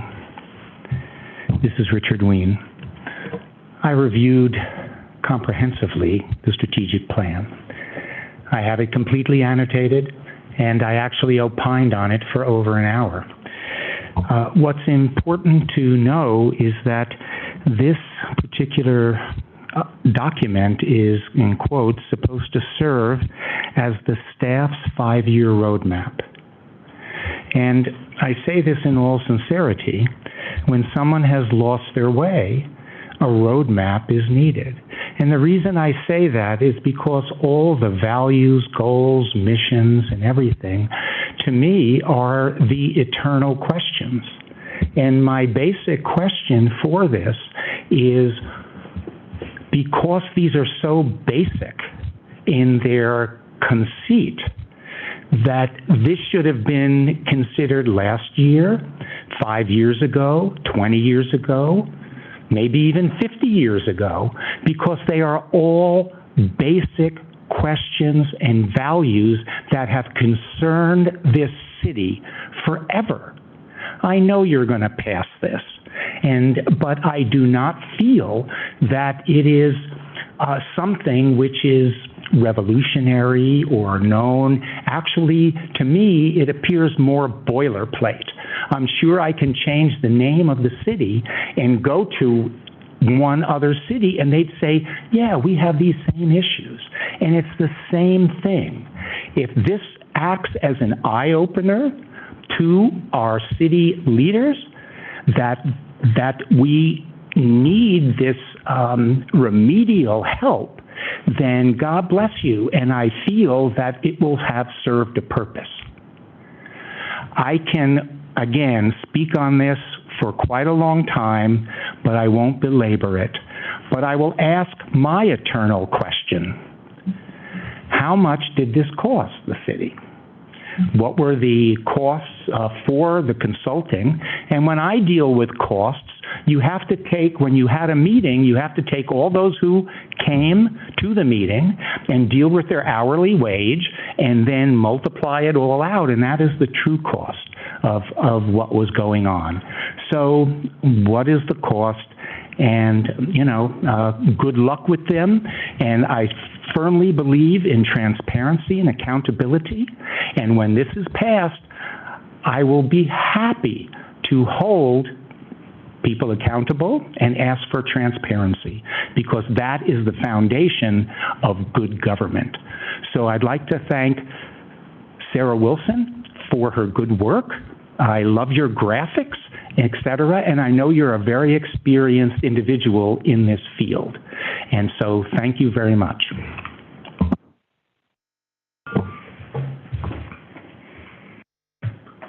Any other comments on the strategic plan?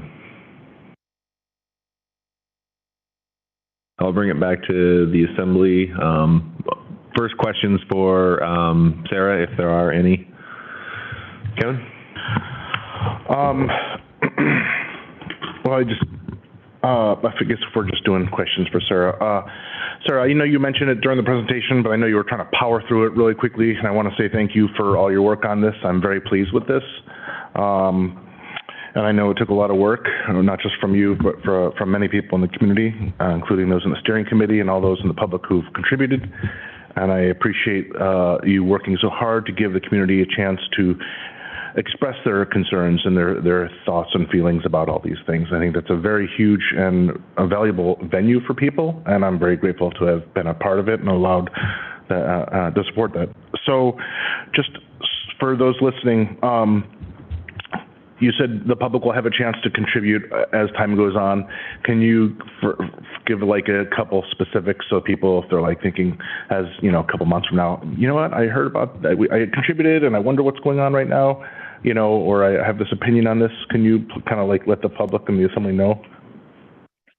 Yeah, so, and I'll be working with John and Melissa as they get into the implementation phase on some recommendations of just simple things that can happen to help keep this in front of the community and the assembly. So simple things such as in your staff reports, when there's something coming before the assembly that is referenced in the strategic plan as a goal item, just making note that in the staff report that this is something related to the strategic plan and is something that came from the community input. So that it's a checkpoint with the community, just maintaining that transparency, that accountability. So that's one simple way.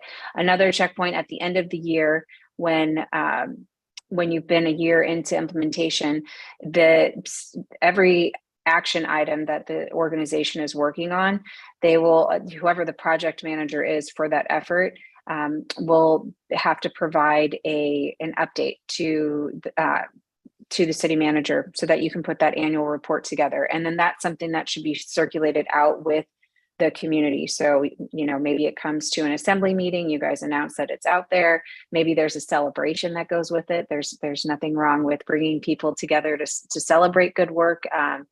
And then again, as I mentioned, there's some sort of community summit or something at the beginning of the year where you not only share the results of year one of implementation, but see where may we need to focus our efforts this next year. Are there updates that need to be made? So those check-ins at the meetings throughout, an end of the year annual report, and then an opportunity at the beginning of the year for updates. Thank you. Yep, you bet. Rebecca, you had something for Sarah?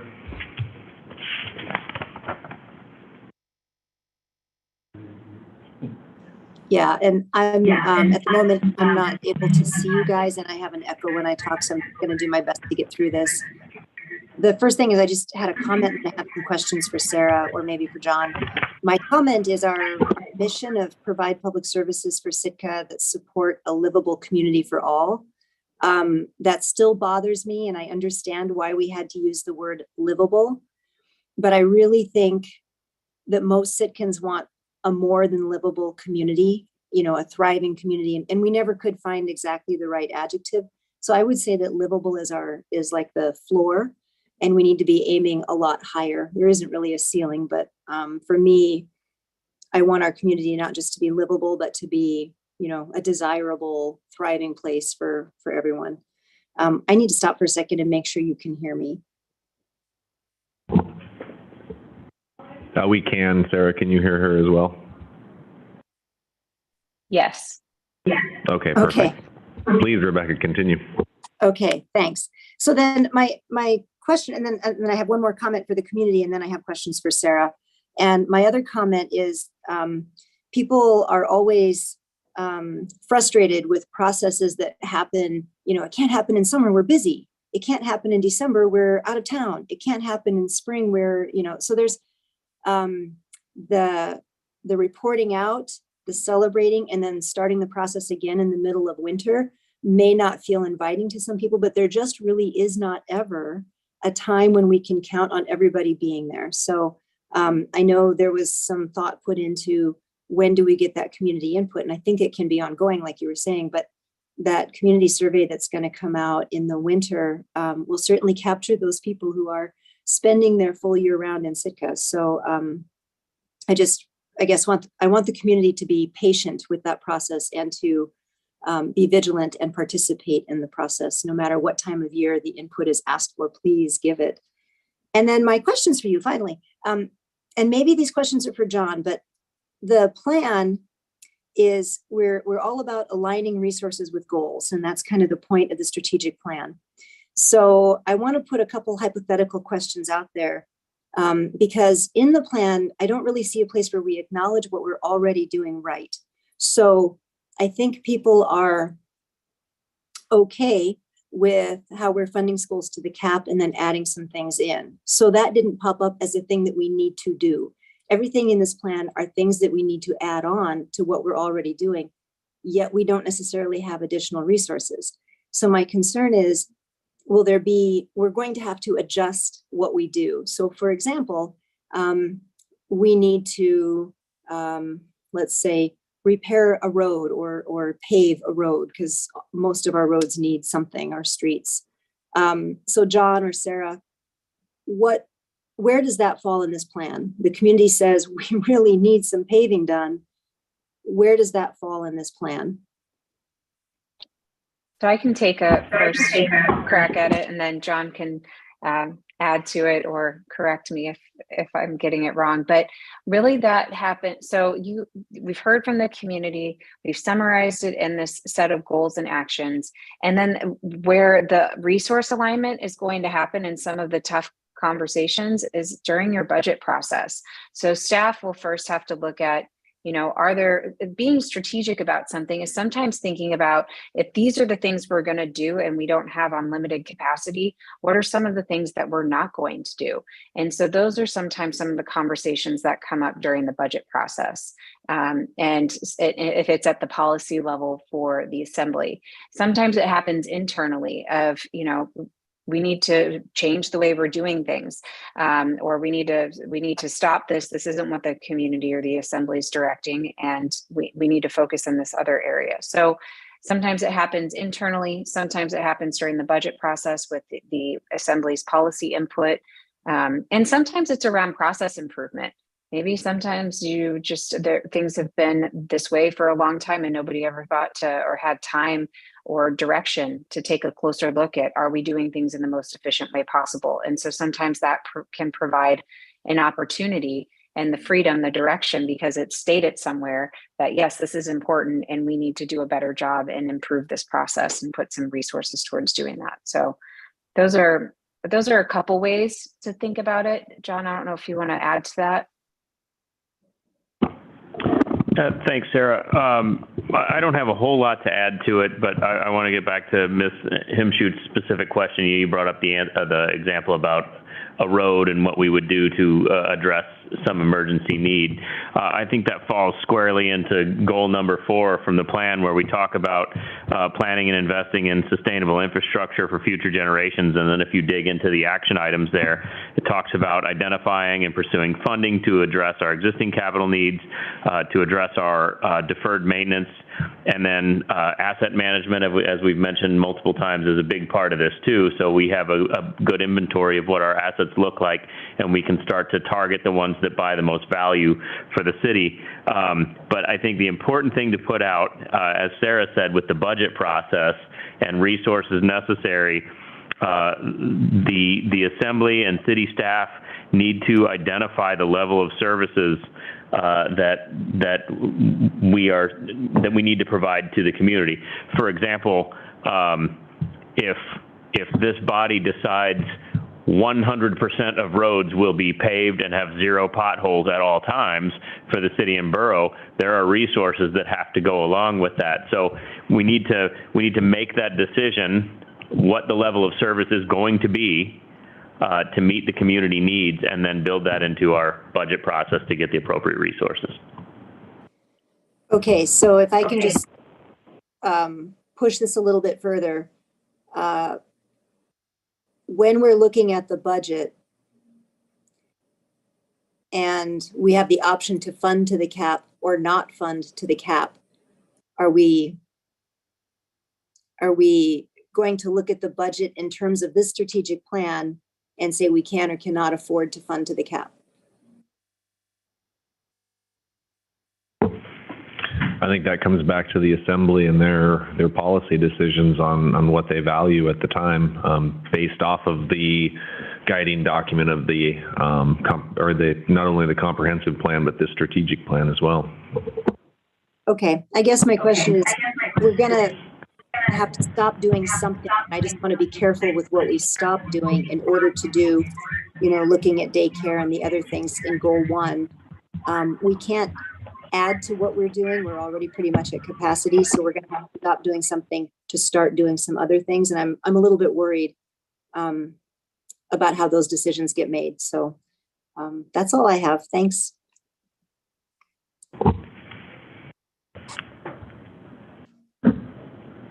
Crystal, please. I had written down to thank Sarah for the presentation on September 1st, and I did not realize that she was going to give it again. So thank you for the double dose of the strategic plan. I had a number of questions that first round, and you answered them at that time. So I just wanted to first say, Glenishish, I am in agreement with the strategic plan. I think that provides a good direction for the city to go. I did have a question about goal number 2, and I want to reference it it back to kind of your overview when you were talking about being very deliberate in trying to bring in historically excluded communities or communities that we want more input from. And I think you even acknowledged that it was a little bit difficult, that you wish your numbers were a bit higher. So I can tell you, I feel as a city, we struggle with that. And now we have to implement based around that goal, but maybe this isn't a strong area. So have you ever consulted municipalities on how to take those next steps, or is it truly on us to figure out how to accomplish this goal, which is difficult across not just the city of Sitka, but other places throughout Alaska? This is not isolated to us, but I'm wondering, best practice, where do we go from here? We know it's a goal, we know it's a priority, but it's also very difficult to do. So how do you advise others? So a couple ways. One is through the development of the communication and engagement plan. That is a way to dig a little deeper into maybe identifying what some of the barriers are to participation. So here we were trying to target our communications to, specific populations, including the Filipino and the tribe, but I'm trying to reach out to those community leaders and trying to think of what would resonate. But again, you're limited on time and resources and trying to work through that. But if you were to focus on just, trying to dig deeper into that and figuring out what the barriers are, you could probably be more strategic in those efforts to do that outreach. And the other thing I'll just mention is it takes time. It's personal relationships. It's whoever's on the assembly at the time. As you have longevity and tenure with some of your staff who develop relationships with maybe some of the folks at the tribal council, that can be really beneficial. And it's work like any relationship. You can't just reach out when you want something. There have to be moments that are authentic and, where you're sharing in celebration. And it's not always just, I'm here to ask you a question and get your input.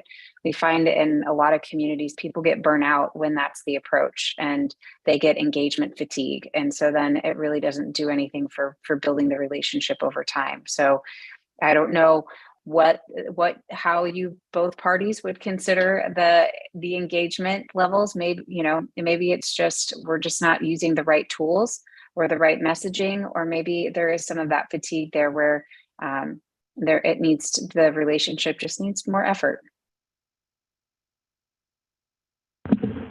Thank you, Sarah. Sure. There it is. I don't really have much in the way of questions, but I have after going through this, a few observations or comments. I think it's interesting in this, and first of all, that it complements the strategic plan. It's not the same thing, although there's some overlap. And this is an example of not flashy, but incredibly important work in dealing with government. I mean, it doesn't fit into bullet points well, or when it's talking points, but this is the kind of thing we need to do where we are working on making better government and providing, the strategig overview, I thought if the comprehensive plan is at 30,000 feet, this is the 10,000 foot plan or view. It's not tactical, it's not down on the ground, but it provides kind of guidelines and also just a reality check for folks when they are making tactical decisions. How do they fit into this? And so, yes, some of it seems obvious, but sometimes you can't see the forest for the trees, and it helps to have something like this. It can actually spend money. I mean, that's going to happen at the assembly level. So I'm not too concerned that future assemblies aren't going to be able to make decisions. But it's nice to be able to have this kind of overarching, this is where we'd like to be. Here are some of the things we have to do to reach those. Whereas, like comprehensive plan is just, this is where we want to be, nothing about how we reach those. So I appreciate this, and I appreciate the work that's been all the meetings, everybody who's been in them, and hopefully it will help. everything's a process and a struggle, but to me, again, the process is more important than the actual content in a lot of ways. It's more like we now have a way to adjust our goals and things and articulate them. So I will be voting in favor of adopting this.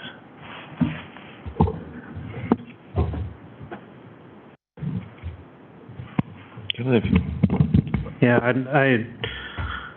I really appreciate it too. I know that my tenure is short here and that others will be mostly dealing with this. But I do appreciate the fact that there's no less than 9 opportunities for the public to engage with this in some way. Because there's the specific engagements, but then there's also the engagements within the assembly process too. So there's always moments when this can be, shaped, reflected upon, changed or adjusted if necessary. And I think that's a great thing. It wasn't necessarily the issues that are part of the goals weren't necessarily eye openers, but it was definitely a moment for the community to engage with the process, and I think that's a really valuable piece. Kevin pointed that out. Sarah's pointed it out in all kinds of points within the presentation. So I think it's really valuable, and I like I said, won't be at the table utilizing it, but I do like the fact that as a community member, I'll be able to come back to it too. So thanks. Okay. Go ahead, please. Sorry, Mr. Mayor, one more thing, Assembly. I remember, and I'm just going to ask this to the municipal administrator. I think I've chatted with you once when we were talking about this, and there's no guarantee, but it's my understanding that having a strategic plan just also shows other granting agencies. I know I talk about this a lot, and getting grants isn't the end all be all and everything, but while they're sending out money, we need to do everything we can to get some of that. Doesn't having a strategic plan show outside entities that we kind of have our stuff together and give us a better chance of getting federal and or state grants? Would you say that would be a true statement? Yes, I mean, I can't guarantee that, as you said, but any organization that I've ever worked in, it fails if it doesn't have a plan in place, and grants are a perfect example. You can't put in a grant application without a pretty detailed plan on what you're going to do with that grant funding when it comes in. I will use the Safe Streets for All grant as a recent one that we applied for, and I said we want to, try one specific thing. We were looking for some work on Catley Ann, and the first thing the granting organization asked from us was, "Where's your comprehensive streets plan?" I can't remember the name of it, and I said, "I don't know what that is. We don't have that." So they said, "All right, well that's step one. You got to put that plan together so we know what you're going to do with it." So, yes, having a guidebook essentially is a way to show that we know what we're doing, we know where we're going, and the community is behind us with it. And I think it makes our applications much stronger. Thank you. Just a couple things from me on this one. I really appreciate that this plan is actionable and reasonably accomplishable in 5 years. I think that these goals are broad enough, well directed enough, that the success of, if we succeed in these, that it's going to have a direct and immediate effect on Sitkans. This is, by aligning ourselves with these goals, this is going to make Sitkans' lives better. So I appreciate the work that went into this, and I appreciate city staff reviewing this as kind of a guideline in their decisions as they go forward. But I also appreciate the Assembly looking at this as they go forward, because this plan, it really does feel good. It has a lot of good points that if accomplished would mean great success for Sitka, but it's nothing without our support. So if we don't continue to support this plan as well throughout our processes and our deliberations, it simply does become a book on the shelf again. And that's not what I think any of us want. And I think that's why we went down this road with John's guidance, because we want actions. We want ideas that we can look at and say, okay, I believe that I want to work on 1.2, develop a plan to improve housing options. You know, it's as simple, even a community member can take a look at this plan and say, hey, I have an idea that can help whatever this section is. And then they can start jumping on some actions as well in order to move the entire community closer to that goal. So I appreciate Sarah's perseverance through this, Sarah Singer Wilson. We do have a couple of Sarahs. I think the other Sarah probably persevered as well, but appreciate the perseverance through this, the getting everybody together to come to a reasonable plan at the end that I think is realistic. And I think that's the highlight of this, is that everything is realistic within the time frame given. Is there anything else from the Assembly or John or Sarah on this? All right, well, Sarah, thank you for being online this evening. I do appreciate you stopping in. I hope this is not the last time we see you. I think your input was extremely valuable in this process, and it definitely made the end result a stronger product. So I appreciate all your time and efforts, and especially with the time difference that you're in right now. Thank you. It's been my pleasure working with the team, and I look forward to seeing how this comes to life as you guys work on implementing it. So I'll be here to support you and cheer you on along the way. Thank you. Great, thank you. And one last call for anything from the Assembly. All right, Sarah? Okay, on the motion to approve Resolution 2022-26 on first and final reading, Mr. Mosier? Yes. Mayor Eisenbeis? Yes. Ms. Duncan? Yes. Ms. Himschoot? Yes. Yes. Mr. Christensen? Yes. And Mr. Knox? Yes. The motion passes 6-0 on item F.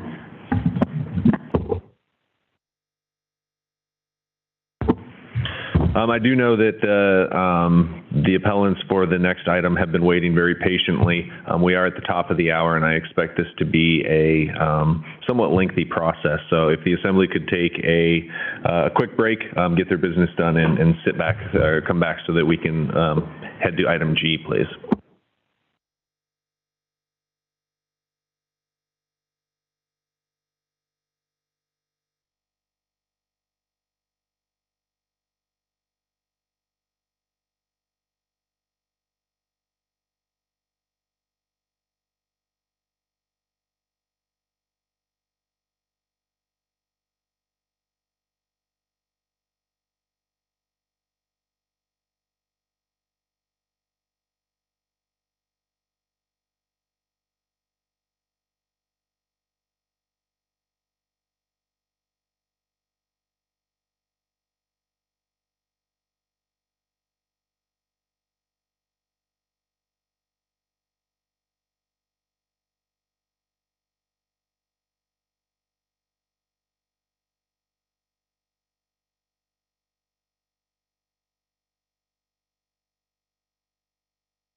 All right, well, I see Rebecca is back as well, and the assembly is seated.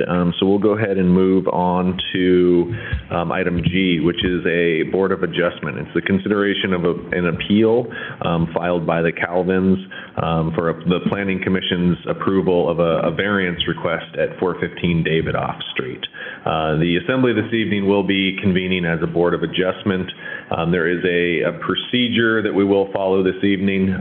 First will be a staff presentation, and that they'll have 10 minutes for that. That'll be followed by the appellant's presentation, which they'll have 10 minutes for. There's an opportunity at this point for public comment germane to the issue at hand.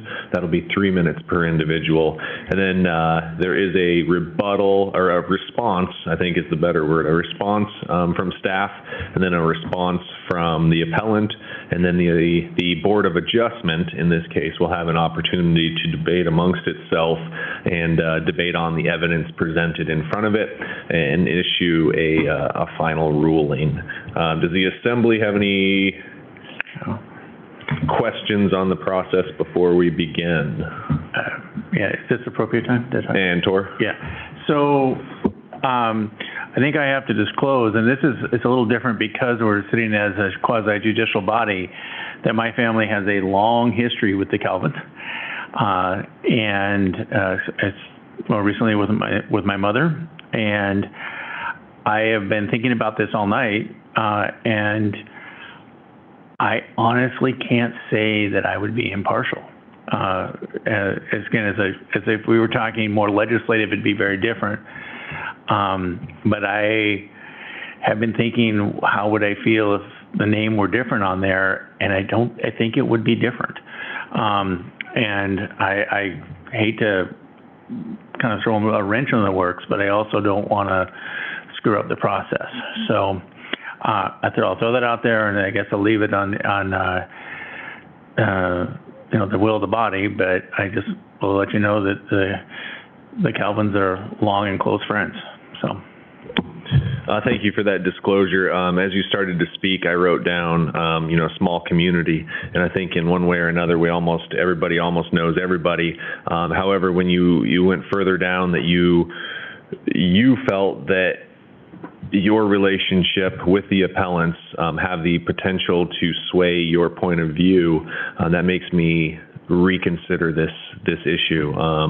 So at this point, I would grant a recusal from this, seeing how your judgment may be viewed by or swayed by a previous adjustment or by a previous friendship. You're welcome to remain seated. I don't think you have to leave the table. Past when we were recused, we had to. You're okay. Welcome to. However, there's no need to leave your. Rebecca?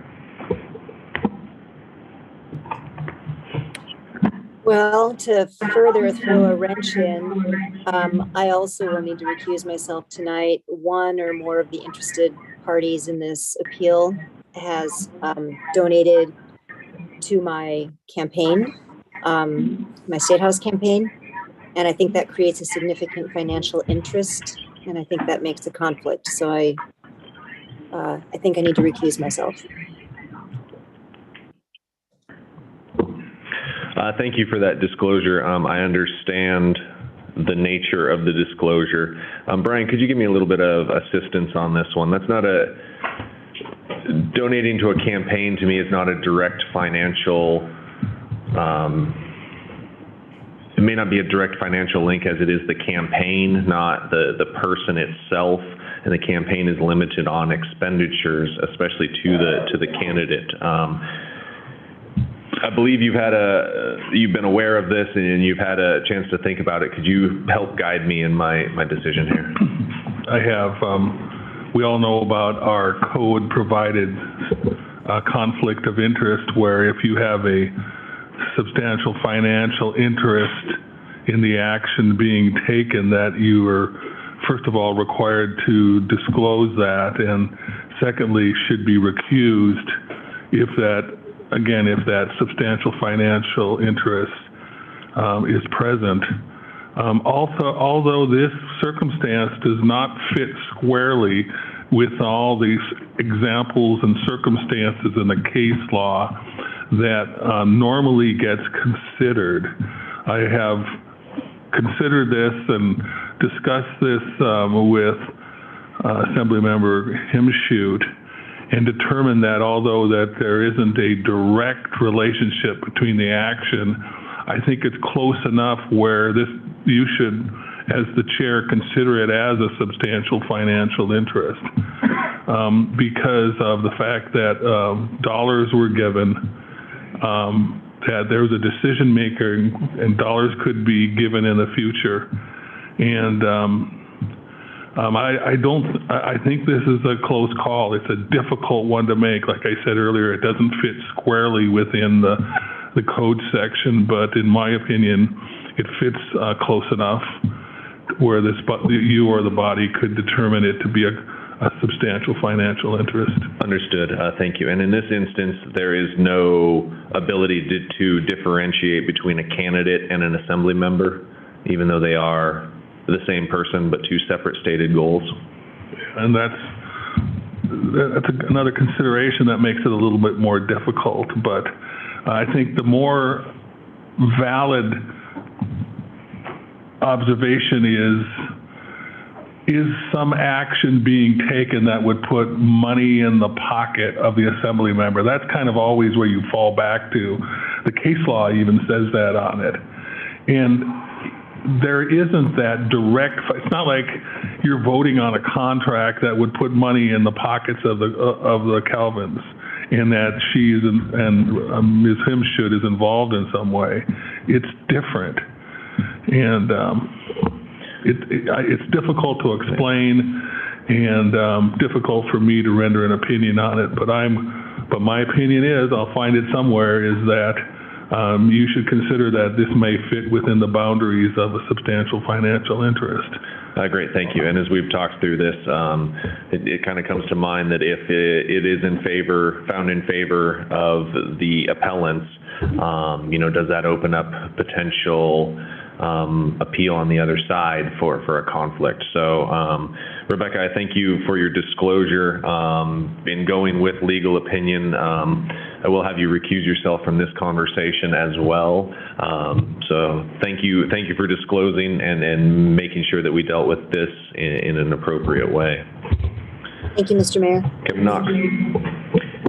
And so I'm going to throw one more in there. I will disclose that my employer, the organization that I work for, oftentimes enjoys a very generous relationship with the Calvin family. And while that doesn't constitute a direct financial interest for myself, and probably doesn't directly conflict me out, I do feel somewhat like Mr. Christensen, have a bias that I would like to present. The possibility of that bias, as you pointed out, Stephen, and if the motion is granted in favor of the appellant, presents an optical bias as well. Thank you for that. There are instances where when we meet as an assembly, a bias would not necessarily recuse someone from that conversation. However, I feel it important as a board of adjustment in a quasi-judicial role that biases be completely excluded from that. So thank you for that disclosure. I would, as you've stated, you have a bias that may alter your opinion and your thoughts on this process. I would recuse you from this process as well, which now puts us in a extremely difficult position because we only do have 3 sitting assembly members at this point to convene as a board of adjustment. I've asked the municipal clerk. I just became aware of the amount of recusals this evening and asked the municipal clerk on what would happen. And it is her knowledge that the Board of Adjustment must operate under the same quorum that the assembly would operate. So with us having an excessive amount of assembly members recused, we are unable to operate tonight and convene as a Board of Adjustment with only the three of us. I understand the burden that this has placed on the Calvin family coming here and preparing yourselves tonight, and I do apologize for that. Unfortunately, I have no other recourse going forward due to code and parliamentary procedure here. So at this point, this appeal will be rescheduled. We will try and get it on the next docket. November or October 11th would be the soonest assembly meeting, correct, Sarah? The 11th, and that would be under old business, correct? So the current assembly would deal with the issue before changeover. So the seated assembly now will be the seated assembly. It is our goal to have a complete assembly at that meeting. If Mr. Miller is able to be here, then we'll be able to hear your appeal. Again, I do apologize for making you sit here until 8:30, only to figure out that we don't have a complete body. It hurts to have to tell you that, and I really do apologize. But I also believe that a fair and equal and just process is what you are due, and that is what this Board of Adjustment has to do. So, again, I can't apologize enough. I'm really sorry on this one. It just, within the last 5 minutes, I became aware of the amount of recusals this evening. So again, thank you for your perseverance tonight, and reach out to the city clerk if you have questions on the process. She'll be able to help you through on the 11th. In the meantime, we do have the information, not only written in the packet, but the information that was provided tonight for this Board of Adjustment to review. Thank you.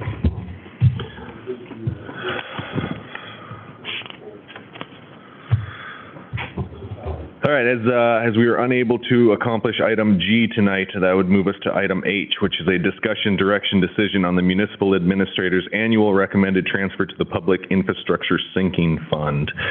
John, we're going to put $20–30 million into the Infrastructure Sinking Fund, and I guess it depends on what the margin of error and the how's that for a setup for success there, huh? Thank you, Mayor. I may ask Melissa to come up for some help here, but I'll do my best to get through this. So as you remember, probably from last year, or at least I do because I was very excited about it, last year at the end of the fiscal year per code, I'm making my annual recommendation for the amount of transfer to the Public Infrastructure Sinking Fund. I believe it was $4 million last year, right? 3.4. But great news then, and I know that was after a few years of nothing to the Public Infrastructure Sinking Fund and then a delay of capital projects. So there's a lot of catch up going on. And this year, as you can see through the recommendation and the layout of all the projects and what funds or what portion of the funds are restricted and what portion is unassigned. This year, the recommendation is to transfer $5 million to the Public Infrastructure Sinking Fund effective June 30, 2022. And I'm open to questions if you have any, and hopefully Melissa can help me out with them as well. Great, thank you. This was labeled as a discussion direction, so we're able to have talks before we make a motion if the assembly is desirous of. Kevin? So I guess it's for either of you. So what made you come to the number of 5 million? I can get it.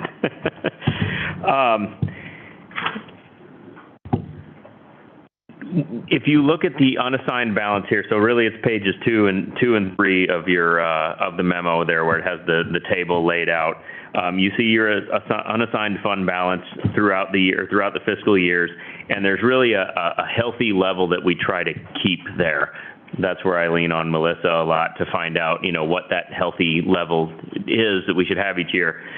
Well, this year, looking at the unassigned fund balance of $14 million, the goal is to keep a healthy balance there in the fund but also catch up on some of our infrastructure. I couldn't say exactly right now what those infrastructure projects are going to be. That's all part of the capital improvement process. And those will be risk scored and rank based, and then we'll come forward with that. But I would say the important thing to point out here is there's a portion that we're not transferring, and that's that 2.5 million, and you'll see that's matched for leveraging federal grants, the RAISE grant for the Marine Service Center. And that's not saying that's what this is going to go to, but these are the potential things that it will go to. So the funding for the Seaplane base, the potential grant funding for the Marine haul out, but there's a lot of federal grant programs out there, and you need to have that, you need to be agile enough to jump on those and not have to scramble to try to find where your match funds are coming from. So that was our reasoning for leaving the 2.5 there. Does that answer your question? Perfect. Thank you for the explanation. Tor? Yeah, for discussion, it's nice to see real money going into this. You know, we'd all, like Stephen said, like to have it be 20 million, but you know, it's a lot better than we've done in previous years, and you know, we all know that there's way more need than there is availability. So I have to say, I also really like the risk and benefit analysis that John has promised us. So that's moderately good news.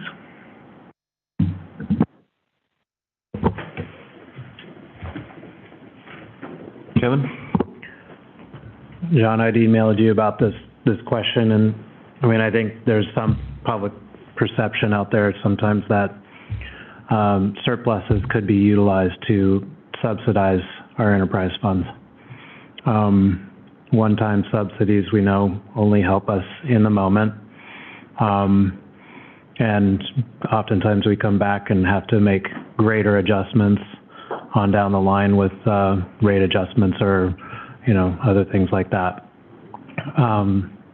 Do we have any idea what a $5 million hit to the electric utility would do for ratepayers, or to the solid waste fund, for example? That's one that we see pretty big increases to, or across the board, $1 million in each or whatever. You know, can we just look at that a little bit and just see exactly why investing in infrastructure is a much better investment for us?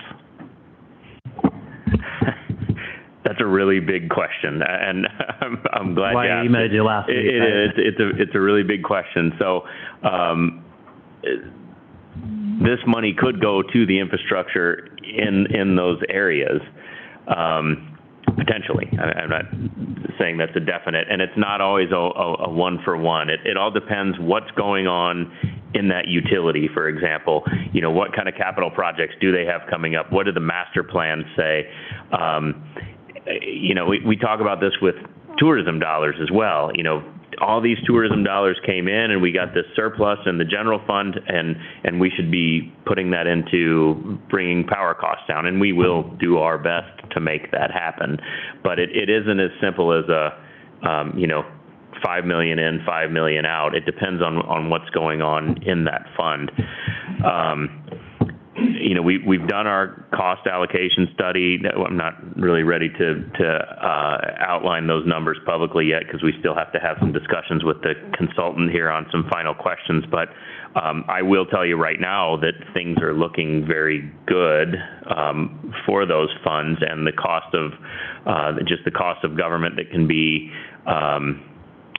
subsidized a bit by the tourists. I think our consultant really pointed out the things that we've been saying for quite a while. They do have an impact on our utilities and our solid waste and our roads, and they've laid those numbers out. So we are looking for ways to bring those utility costs down where we're able to hit the infrastructure appropriately.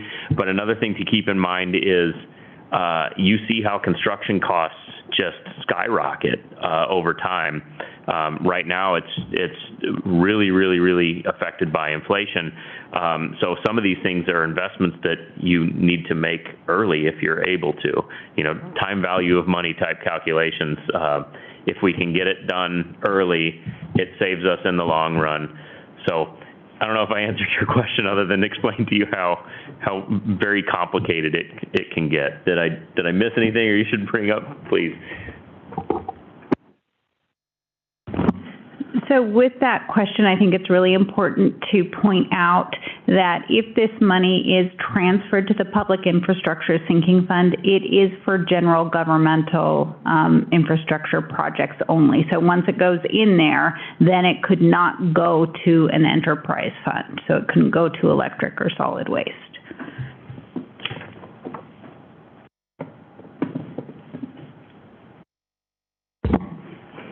Can I expand on that question just a little bit? It can't go to solid waste. However, there is an infrastructure need right now with compaction and a new facility. If the Assembly deemed that to be a worthy recipient of some of these funds, could we do it through the Public Infrastructure Sinking Fund or no? I believe you'd have to have a supermajority to do that. Okay, interesting. I don't know that there's any appetite for that. It came up that, you know, we kind of need a building and we kind of need roads fixed too. So thank you for that clarification. Rebecca, you had something? Yeah, we used our economic development fund, basically the rest of it, to purchase the compactor. And so I'm thrilled to see as much money as possible go into this fund. So I want to kind of go on record as saying I'm in support of this. At the same time, is there any way to ever rebuild our economic development fund? Or I guess that feels like maybe a bigger policy discussion that needs to be brought forward at some point. Do we need that fund? Was that a useful fund? Any thoughts you have on that, John?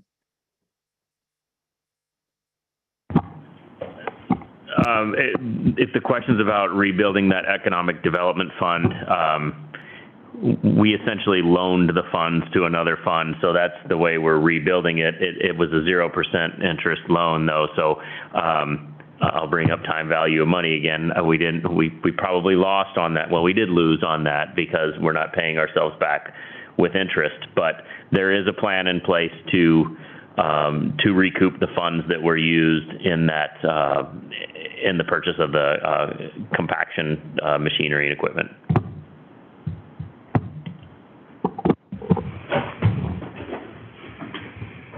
Further discussion on the transfer before a motion? We'll have more opportunity after a motion. Perhaps there's a motion on the floor. I move to transfer $5 million to the Public Infrastructure Sinking Fund and make this transfer effective June 30th, 2022. Second.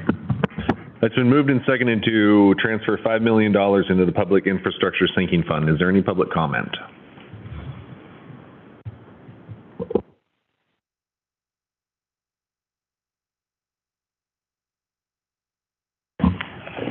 Good evening.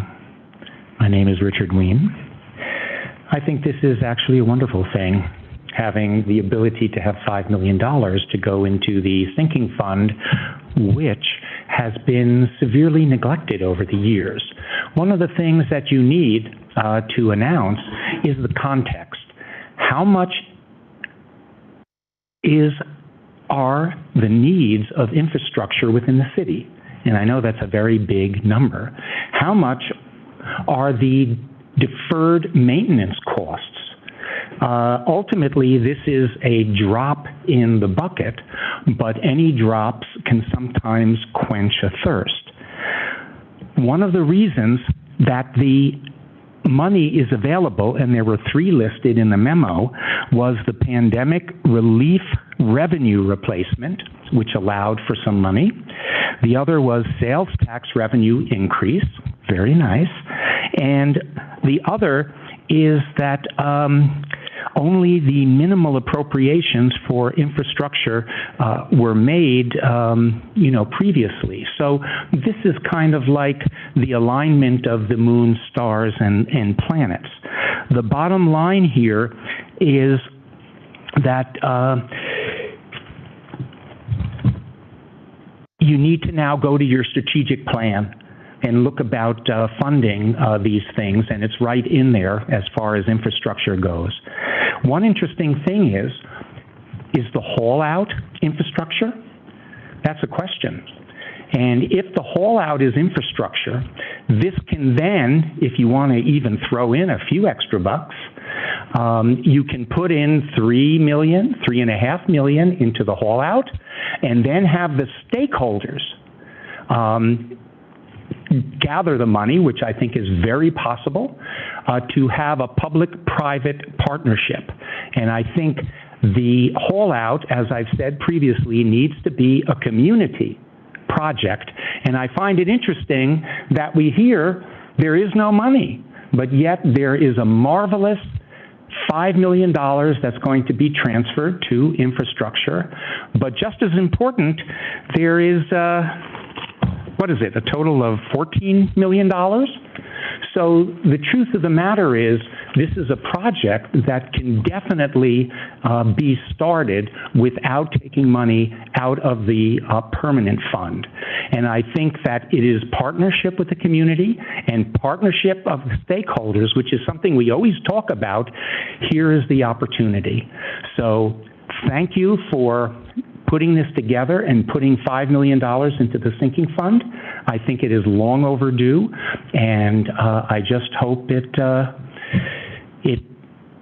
continues. Thank you. Is there any other public comment on the transfer? Further assembly deliberation? Sarah, on the motion? Okay, on the motion to transfer $5 million to the Public Infrastructure Sinking Fund and make this transfer effective June 30th, 2022. Mr. Knox? Yes. Ms. Duncan? Yes. Mayor Eisenbeis? Yes. Mr. Mosier? Yes. Mr. Christensen? Yes. And Ms. Himschoot? Yes. Motion passes 6-0 on item H. That brings us to item I. I move to approve Resolution 2022-27 on first and final reading, reaffirming the second Monday in October as Indigenous Peoples' Day. Second. It's been moved and seconded to approve Resolution 22-27. Is there any public comment?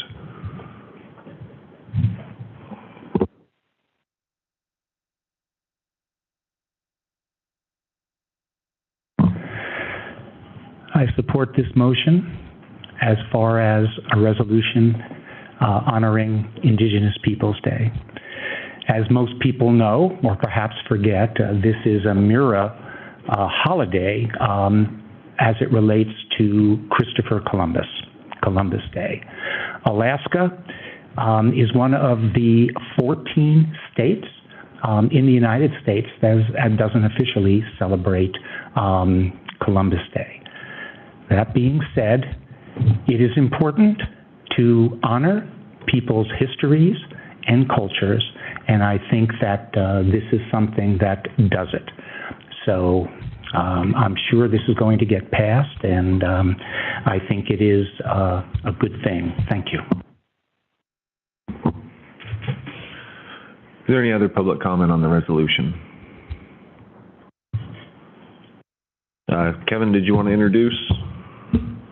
Sure, and I don't want to read through the entire thing for the record, but it is a reaffirming, as this was originally brought forward in 2017, the resolution of the City and Borough of Sitka reaffirming the second Monday in October as Indigenous Peoples' Day.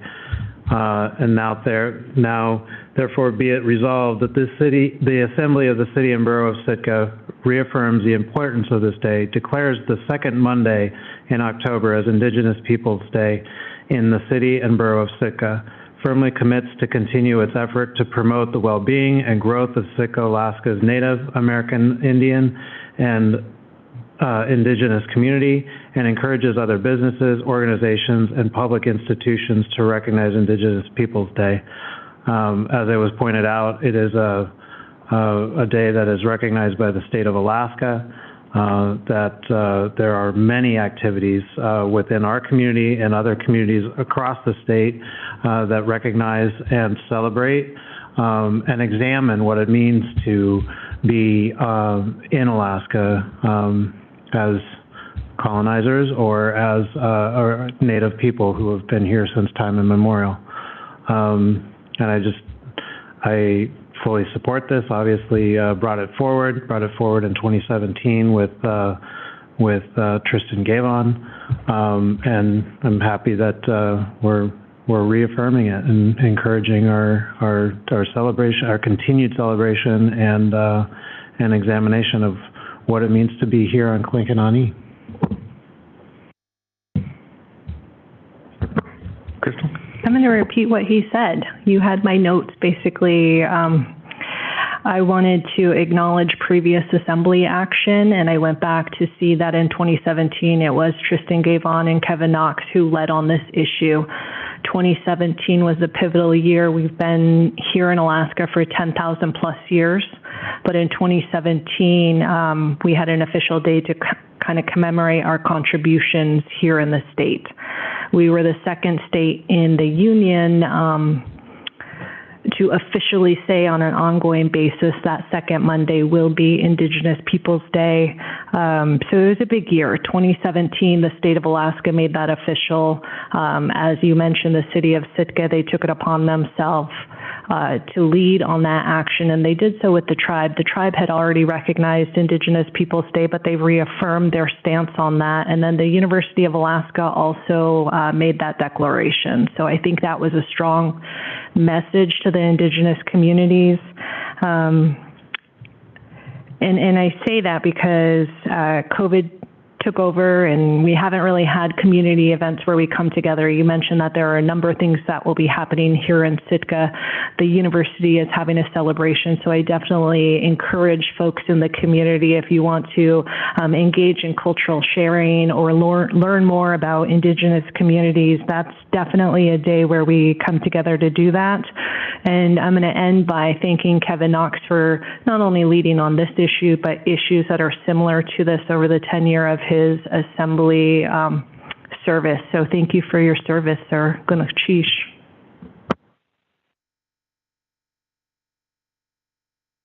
And I'll also say thank you to Kevin Knox for reminding me that we did need to bring a resolution forward reaffirming this. It is almost one meeting late, I believe. So if this is passed by the body today, I will be reading the resolution in full at our next meeting under ceremonial matters. I believe it to be important that a resolution like this passed by the body is read in its entirety. So if it is passed, I will be bringing it back under ceremonial matters to be read. Although it'll be a day late, I think it to be important to be read in full. Anything else on the resolution? Please. I don't really have much to say other than I'm glad to support it. Sarah, on the resolution? Okay, on the motion to approve resolution 2022-27 on first and final reading, Mr. Christensen? Yes. Mayor Eisenberg? Yes. Mr. Mosier? Yes. Ms. Himschoot? Yes. Ms. Duncan? Yes. And Mr. Knox? Yes. The motion passes 6-0 on item I. That's our next item. Item J is a discussion decision to extend the duration of the Sicka Bear Task Force through January 2023 and reduce the number of members if needed. Rebecca and Crystal have brought forward this item in order to have an assembly discussion, and then we will see if we need to take some action on this. So not sure who would like to start out. Crystal, please. Okay. So I'm the liaison to the Sitka Bear Task Force. We, of course, approved them coming together late spring, early summer. We wanted them to meet for a duration of 6 months and then come back with recommendations on what assembly action can be taken. So they formed, it was actually a large body because we wanted representatives across different organizations who were stakeholders in the bear problem that we experienced. So of course, the previous summer, 14 bears had to be put down. And then we had heavy traffic. I believe it started late July and it basically went through November. So we had bears who were frequenting the city, and we as assembly members were hearing from the community saying, what are you going to do? So we brought together the task force to see if they could look into previous remedies that we had in place. Are those sufficient? What are other communities doing? Where do we go from here? We gave it a 6-month timeline, I think with hopes that it would come before us and have attached budget so that we could factor that into this upcoming year if need be. What we didn't realize was how busy these invested folks are in the tourism. So we had somebody from the Park Service who was incredibly busy because tourism picked up over the summertime. So the last time that we came together, they should have been finalizing a report to accept or move on at their upcoming meeting, and that would have been the last meeting. We had a discussion at this last meeting. They had addressed the fact that they were hoping to engage the community, whether that was through a survey or a town hall. It just was, time wasn't going to allow that with the remaining meeting, and then they were hoping that 3 more meetings would give them sufficient time to draft, review, and finalize a report to come before us. Now, we understand that we have staff attached to attending and providing support for those meetings. We had originally signed on for 6 months, so we don't want to extend it too far beyond. When I talked to the commission, they thought 3 meetings might be able to get us there as far as turning something out so that we can kind of chew on it and see what makes sense to move forward. And I think that oh, and then we also have a transition of staff members. So the way that it read in the discussion was possibly decreasing the number of folks who are on there. And the reason is that some folks who, for example, the chair, Lillian, she's the BHA rep. She's not sure if that term will continue. So there may be transition there. We also have someone from the Park Service who is on a contract that's coming to an end. So there are some of those unique things that are also happening. So if we extended it, that's why we put that piece about the folks who need to attend or invited to attend that might decrease. So that's kind of the latest. And then I will allow Rebecca if she wants to weigh in, but then to field questions and see what direction do we go at this point. Rebecca, if you have additional. Yeah, thanks, Crystal. I think that was a really good sort of summary of where things stand. I just wanted to go back to the original memo, and in it, it said a new task force should review previous suggestions, investigate efforts in other communities, and report back to the Assembly in 6 months. Any recommendations that include an expense should come with funding opportunities such as grants if possible. That's kind of a tall order to get done in 6 months. It was a pretty aggressive timeline. So I'm in favor of another 3 months, and that it doesn't mean we're going to have solved the problem, and a task force does not solve the problem, but at least we'll have maybe better direction and some suggestions from experience in other communities. We're not the only community dealing with the situation. And I would just also like to encourage us to remain vigilant. Yep, it's been a low bear year, maybe to be expected after 14 mortalities last year. So let's get ready for the next big bear year, because I think it will be coming, and maybe it's a little bit of a reprieve to give this task force more time, and then to give our body more time to respond and act on their recommendations. So I'd like to extend them and also thank them for their work.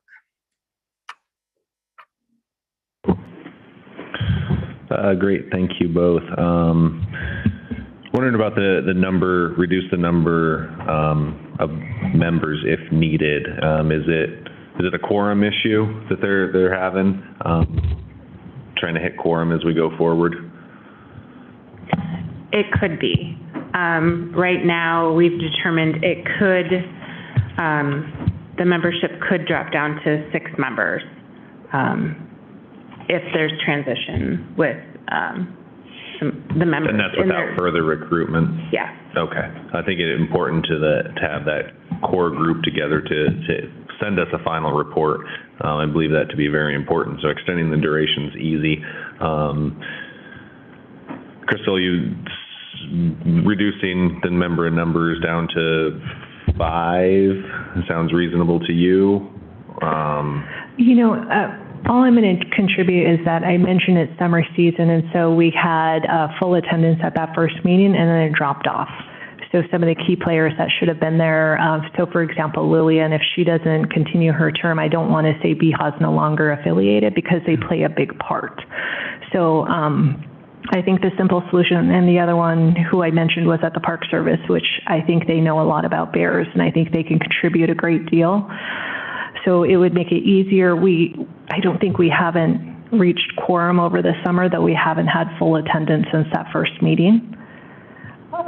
And we were pretty deliberate in who we outlined. So we sat down with a small group of who we deemed experts to say, what if we did try to renew this? Who should be sitting on this?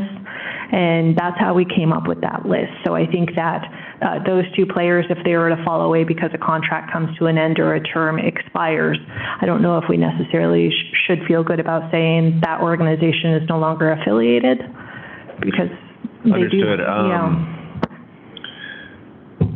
Sarah, I don't believe we can artificially lower the number necessary for quorum, but are there, and Crystal, this is a question for you as well, are there groups, are there entities that participate in this that could have just as an effective role as an ex officio member, so that we keep their discussion in the group, even though they may or may not be available going forward in the future to have a voting membership? I'm just trying to brainstorm ideas because I don't want to exclude groups that you've specifically brought into this. I think it's a very valid point and concern, but I want to make sure that they can, when they meet, that they're able to conduct business. Kevin, you had something as well? Yeah, and I'll just tag on to that. There's one piece of being able to conduct the business and be able to have the public discussion. It's a whole nother piece to produce the report. I think it's really important for this particular task force for the report to come from the task force, from the community, and not be tasked out to staff. Because then the perception is then this is coming from staff, the recommendations, where in fact we're really looking for community buy-in and input about how we deal with this. Is this an investment in how we deal with our solid waste? Is this an investment in, whatever it is, or what kinds of things we need to do? We all got the email from Mr. Bethune about the electric fences and bear-proof garbage cans. Those are both investments that either the city is making within our solid waste programs or our residents are on their own, which, actually is one and the same in some sorts. But for that to come from staff is a whole different thing than if it comes from the community. So, and I totally agree, we cannot exclude those 2 groups for sure. They need to be at the table to be able to provide the input and the historical knowledge there. And the go forward too, because, you can't ignore what's going on in the park. That's going to continue to happen. There's a stream that runs through there with millions of fish that come up that stream, and the bears are going to come to it. So they need to be a part of the equation. My concern going forward with the task force, continuing with it, is again, who's producing the report and how does it get produced?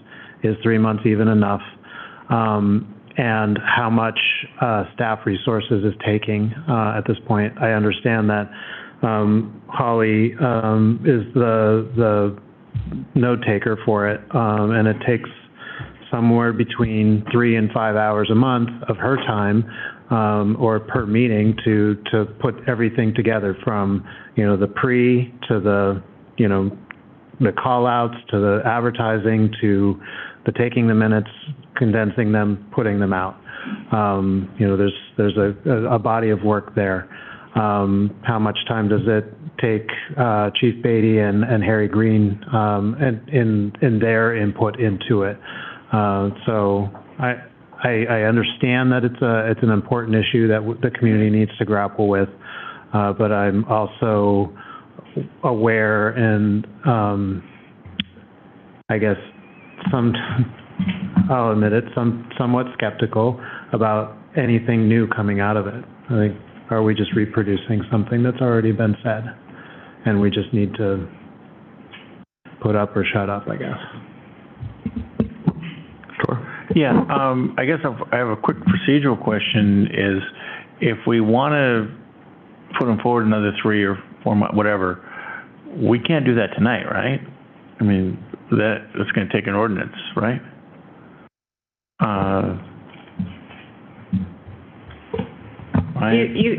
You can make a motion to extend it by 3 months. Oh, we can without? Yeah, without what? I mean, it's not an ordinance. It doesn't have to be an ordinance with 2 readings. No, it didn't. It wasn't established by an ordinance. No. Okay. All right. Great. And then I guess I fully support doing this. Whether I think for now at least we probably should leave it at what it's at if you're going to be able to make quorum. But then, we may have to have something ongoing. I don't know how many bears were killed so far this year, but I know one of them was just, I was very close to when it happened. And it strikes me that, I know, Kevin, you're worried about rehashing the same issues, but I think that there's other ones that I hope are coming out of it. I'm sorry you haven't been closer following it, about just in general how to interact with bears when they're around you. So anyway, I think we should extend it. If the ask is 3 months, fine, but I guess don't be surprised if the assembly this fall has to possibly extend it some more.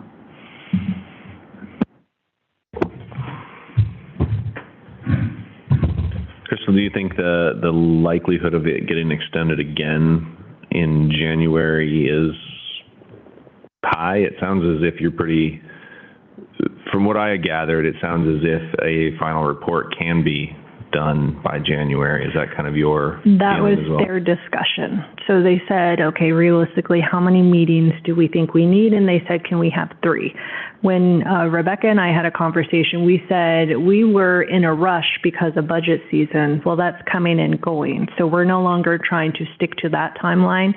If we rushed it by requiring them to come together in the summertime when really some of these agencies are busiest in the summertime, we also recognize that there might be some more flexibility in their schedules to cover this. So where did I get the 3 from? That was discussed at that meeting. As far as whether or not it needs to extend, possibly, but I don't think we're on that same timeline that we started with. That felt ideal. Okay, understood. I believe it to be very important work. I am also cautious of the assets and allocations that it takes from not only from the municipal staff, but from staff as a whole to bring this together. So I'd like to see it be done by January. And at least if we get a final report from this task force, we can at that point determine if this does need to become somewhat, we'll call it semi-permanent, that meets, right before budget time or meets before times of high bear activity. And so we can remind our citizens. I think that would be probably an ideal outcome for this, to get this final report and then see what our next steps are after that. You want a motion?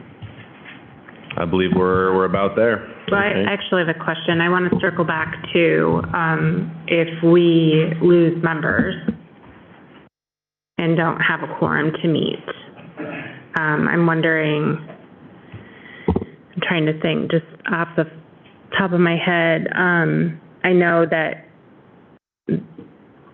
we'd like to have BHA and the Park Service still involved. So I'm wondering if it's not ideal, but if we do run into that, if there can be an alternate, maybe that could attend from those organizations. I know the Assembly appointed the original task force members, but given the 3-month time period, I'm just throwing that out there. I'm trying to problem solve something. Do we remember the way that they got appointed is we reached out to, for example, BHA, and we said, who from your organization, and they submitted an application, and then we basically approved them. Yes, that's correct. So we're hoping the flexibility will be, can you send somebody from your organization to represent on your behalf? To finish the task force.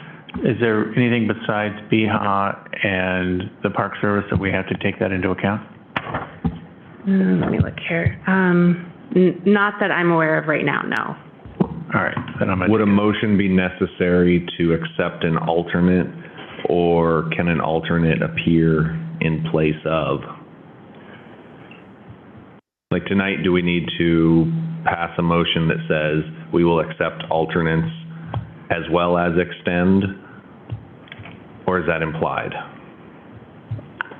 I would feel better if we did that. Understood. I want to make sure you get the complete motion you need tonight. I'd like to be clear about it. Okay, and then Rebecca?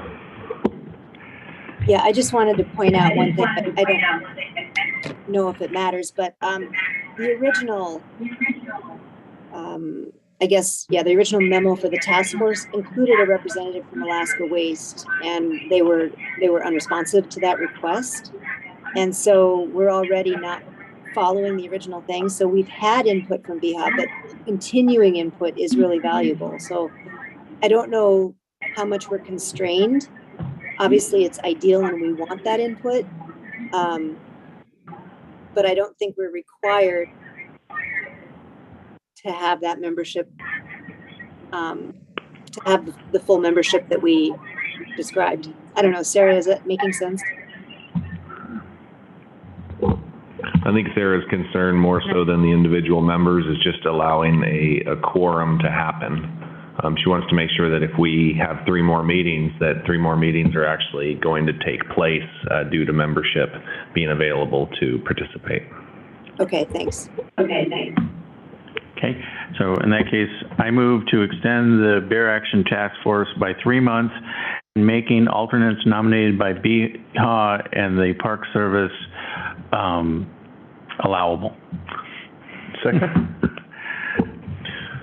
It's been moved and seconded to extend the Sitka Bear Task Force by 3 months and to accept alternates in positions where deemed necessary. Is there any public comment? Any further assembly deliberation? Sarah? Oh, Kevin, sorry. So I don't know if this could just be by consensus. I guess this isn't to this motion, but I'd still like to see that the task force is committed to producing this report from that body. Yes, I agree. That is my intent by extending this, is that it gives them the time frame necessary to produce a final report. So I would agree with that. That is my intent, and I think liaisons can take that back.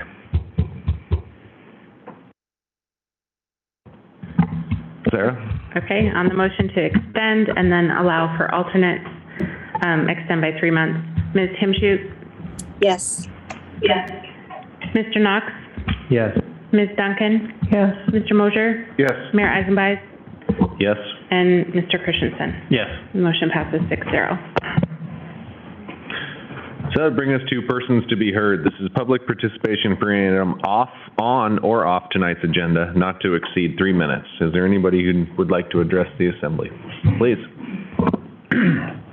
My name is Scott Celine. I want to thank you guys for trying to save town. Today was another great day on Catleyan, watching human behavior Just before COVID, I'd spoke to the Assembly about some Supreme Court decisions that were announced on the radio. And at that time, one of them was municipal policymakers cannot be indicted for malice or incompetence unless money exchanged hands. So now in Catlean, we're hearing that the city's holding up the blood quantum volunteers from removing the dog in a hit house because of potential asbestos in there. And people are, where I'm going with this is this Supreme Court decision makes it so you could take the dog in a hit material and go bury it in the landfill and not face any indictment for being incompetent or malice, but yet blocking off Catlean Street, making a hazard, you can't get in trouble for that either. So I guess I'm falling apart. Other than respect for you guys doing this every 2 weeks, I've been sitting here trying to be like penance from having to go to Mass first and then go to Lutheran services after, just to feel the pain that you guys have. But the Catlean Street closure is pretty ridiculous. And thank you for being here.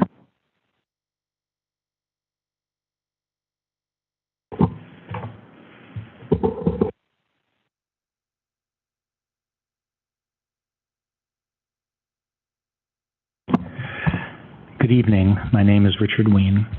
I know that Sarah Wilson was here, and as part of the strategic plan was the notion, and it was passed, to celebrate.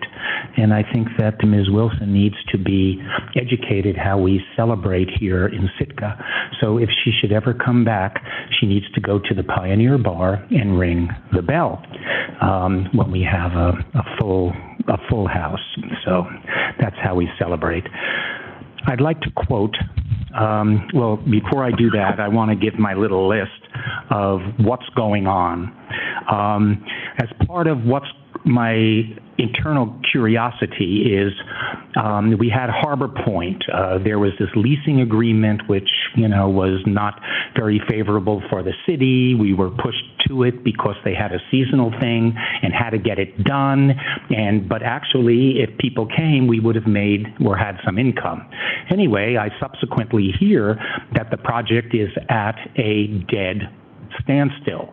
So I think since it is something that is within our lease and it's affecting city finance, I think it behooves the Assembly or somebody to tell us the status of that project.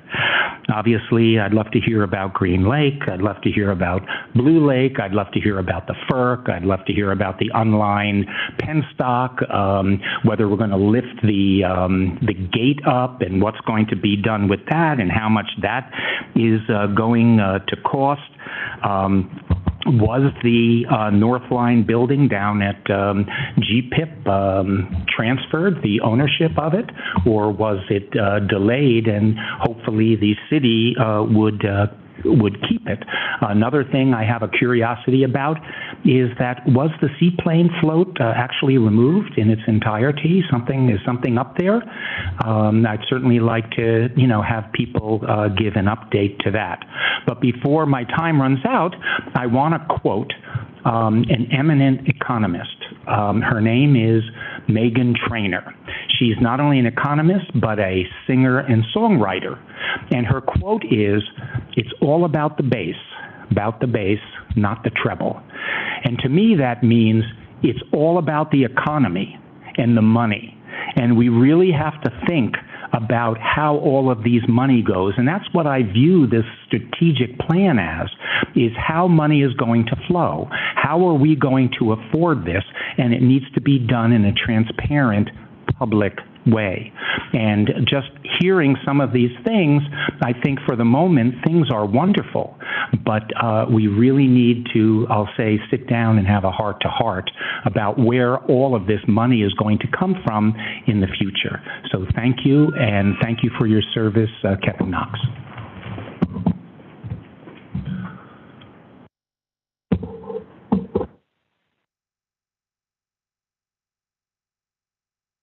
Of course, please, sir.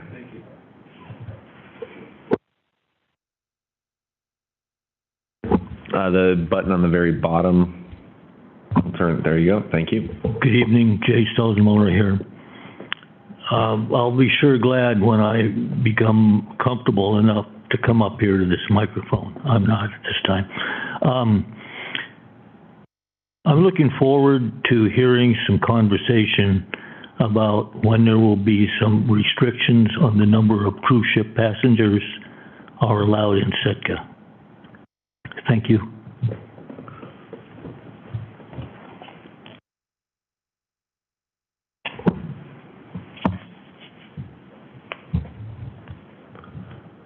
Is there any other public comment this evening? Seeing none, that would bring us to reports. I do have quite a report this evening. Some of the information passed makes me wish that reports were still in the beginning when we had a full house and an attentive audience. So attended Southeast Conference recently. The number one thing that I took away from this, Rainforest Data puts together Southeast by the numbers, and when they broke it down a little bit more, there was a number that absolutely stuck with me. And I think not only is it reflective of Sitka as a whole, but I believe it's reflective of this assembly and what we've been able to accomplish as a group. And that is the business climate survey results by community, which that indicates 80% of those surveyed in business leaders in Sitka, 80% of those surveyed find the business climate right now to be good or very good. And that's extremely encouraging to me, and the work that this assembly has done to help further that along. The assembly has the ability to drive that, to help that discussion go in either direction. And I know it's not simply because of the body, but wanted to give kudos to the body for facilitating a climate where 80% of our business leaders view the climate as good or very good. To further along in Southeast Conference, I find this group to be an extremely valuable group. Since I've started going to Southeast Conference, I feel the most refreshed, I feel the most energetic, and I get the best information out of Southeast Conference. The people that there really do care about the Southeast region, and it is business leaders and communities coming together for the better of our region. And I think it makes us an extremely powerful voice when we can do that. A couple highlights from it. Southeast Conference as a group has just won a $49 million grant to assist with mariculture in the region. It is estimated that mariculture will be the next big thing for this region, and the $49 million is to help incubate some of that. There's a UAS also got some money to help incubate this process. So mariculture, 10 years ago, I kind of laughed about it and I wasn't too sure, but mariculture's here and it's real, and the funding opportunities that are coming up are going to make this viable for many, many more. Housing was a concern shared by everybody. Every person I talked to there had a concern about housing, whether it was a municipal manager, a mayor, or a business leader. Everybody had a concern about housing. So I hate to say that I'm glad it's not just us, but I'm kind of glad it's not just us. Let's see. We were able to further relationships at Southeast Conference, which I think is a large part of it. Our relationships with Denali Commission, Alaska Marine Lines, other Southeast towns have been strengthened, and we even had an opportunity to sit down with some University of Alaska land managers and potentially talk about ways that we could open up some of the University of Alaska's land here. An interesting note, the city manager from Wrangell, Jeff, we asked him pretty directly about the haul out and how he felt about it, and his response was, "Oh, good, we're full." So I was reassured that Wrangell didn't think we were stealing their business with the haul out, but in fact supplementing that. Something that did come out of Southeast Conference that I believe to be of note for everybody. If I pull up the press release here, the press release is a little bit older. I'm not sure how I missed it previously, but Tlingit and Haida, along with Sitka Tribe of Alaska and Tidal Network is going to be working here in Sitka eminently to increase broadband service. And that broadband service is going to go to those who don't have it initially, but then will spread out throughout the community. As part of this, Sitka Tribe of Alaska did get a designated spectrum for it, and that allows them to provide bandwidth here within the municipality. So I have no doubt in talking with Chris Cropley, the manager who's going to be implementing that the Assembly will see some requests here coming up soon. He indicated leases for poles so that they can start getting this broadband out. Pretty excited about the extended opportunity there. Also, while at Southeast Conference, and this conversation was really led by Gary White, but people are excited about our haul out process. People are watching it very closely to see how this election goes, and there may be another source of funding, an opportunity for us to reach out to potentially get a little bit more funding for this haul out. So it's definitely on people's minds, which kind of transitions into my next thing. The Rasmussen Foundation was here in town and held a board retreat and then a reception. During this reception, had the opportunity to meet most of the board of Rasmussen. It was a fairly busy, frantic event. But during that, I also did learn that Rasmussen Foundation is watching our haul out very closely as well, and they're eagerly awaiting results. I understand that they may be looking for opportunities to help out the haul out, but not exactly sure how that would materialize. So, thank you, Assembly, for entertaining that fairly long report this time. John? Thanks, Mayor. You hit most of my notes, so it shortened my comments significantly, but I would like to add that, yes, Southeast Conference, it's a very valuable get-together of, the Southeast economic, I'll call them influencers, but the economic community and business owners and folks in government. And I really do come out of that conference just motivated, and I learned a lot while I'm there. Specifically, one thing that the mayor didn't mention, one of them that I was excited about, was the food security issue. We've heard about it. It's in our strategic plan. It's important to the community. I didn't know what food security meant for the longest time. I thought that meant buying some freeze-dried meals and putting them in a box and keeping them on your shelf. But they had a whole panel on food security, and I was very, very impressed. They have what would you call it, vertical hydroponic gardening. Vertical indoor farm. Yeah, and they had some field trips out there where people could go and see what they have going on. But I couldn't believe it, that the volume that they were growing vegetables and leafy greens, and within 24 hours of harvesting it, they had it in a bag and delivered to customers' front door. And then it had, a couple week shelf life, and that kept them from having to, depend on the barge or from groceries being shipped in. It was pretty amazing, and I'll have to admit I'm a little jealous that we don't have something like that here. So I think that's something we should definitely focus on and leverage their experience. Was that partnership, was that named Grow Alaska? I think it was. If the Assembly has more thoughts or questions about it, look up Grow Alaska. They're getting them together, a group.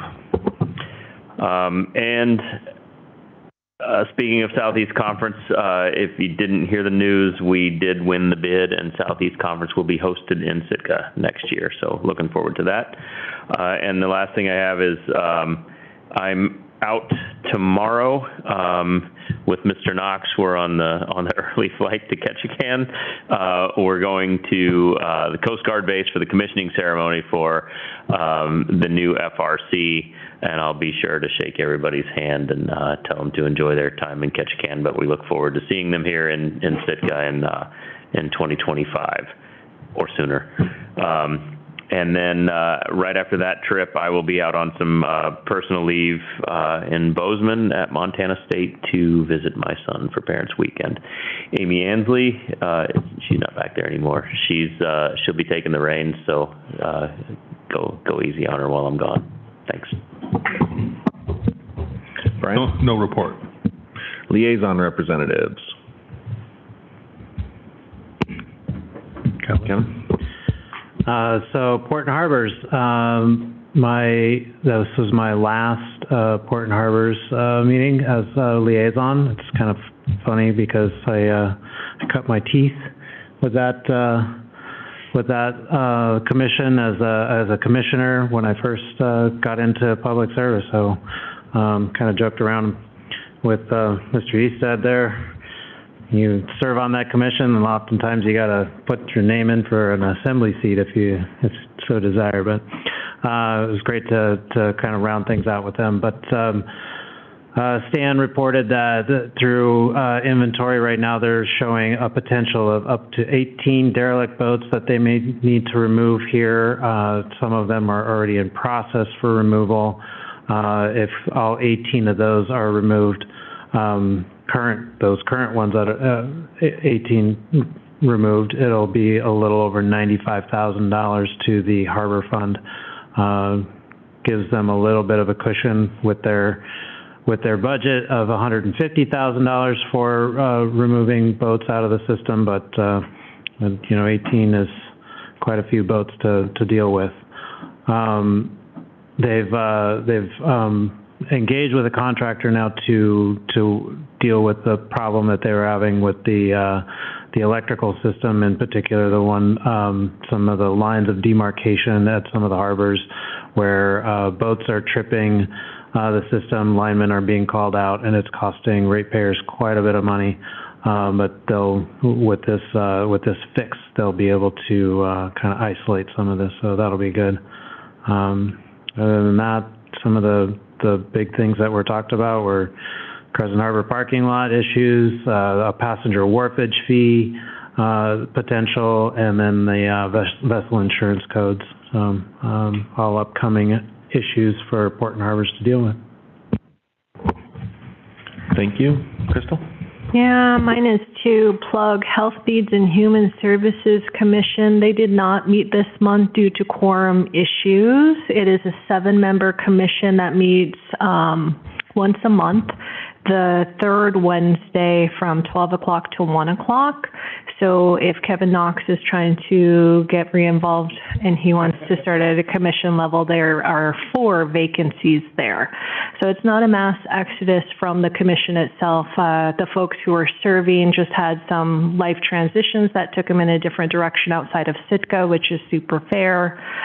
They gave great service, but now we have to fill those so that they could come together and continue to work on their goals for the year and finish out that health report that's supposed to come before the assembly. So I wanted to put that out there. If anybody's interested in finding ways to be involved, that's definitely one where we could use your expertise and your service at this time. Thank you. Any other liaisons? Sarah? Alrighty, just to follow up on board and commission vacancies, we have openings on the Animal Hearing Board, the Health Needs and Human Services Commission, as Crystal mentioned, the Library Commission, Parks and Rec Committee, Port and Harbors Commission, and the Tree and Landscape Committee. The regular municipal election is a week from today. Folks that are interested in voting, they can vote absentee in person here at Harrigan Hall. Weekdays through next Monday, hours are 8:30 a.m. to 4:30 p.m. You can also vote by fax, personal representative, and then, of course, on Election Day. The polls are open from 7 a.m. to 8 p.m. Thank you. Any other reports this evening? Seeing none, no executive session tonight. That'd bring us to adjournment. Motion to adjourn. All those in favor say aye. Aye. Aye. Thank you for your time this evening, Assembly.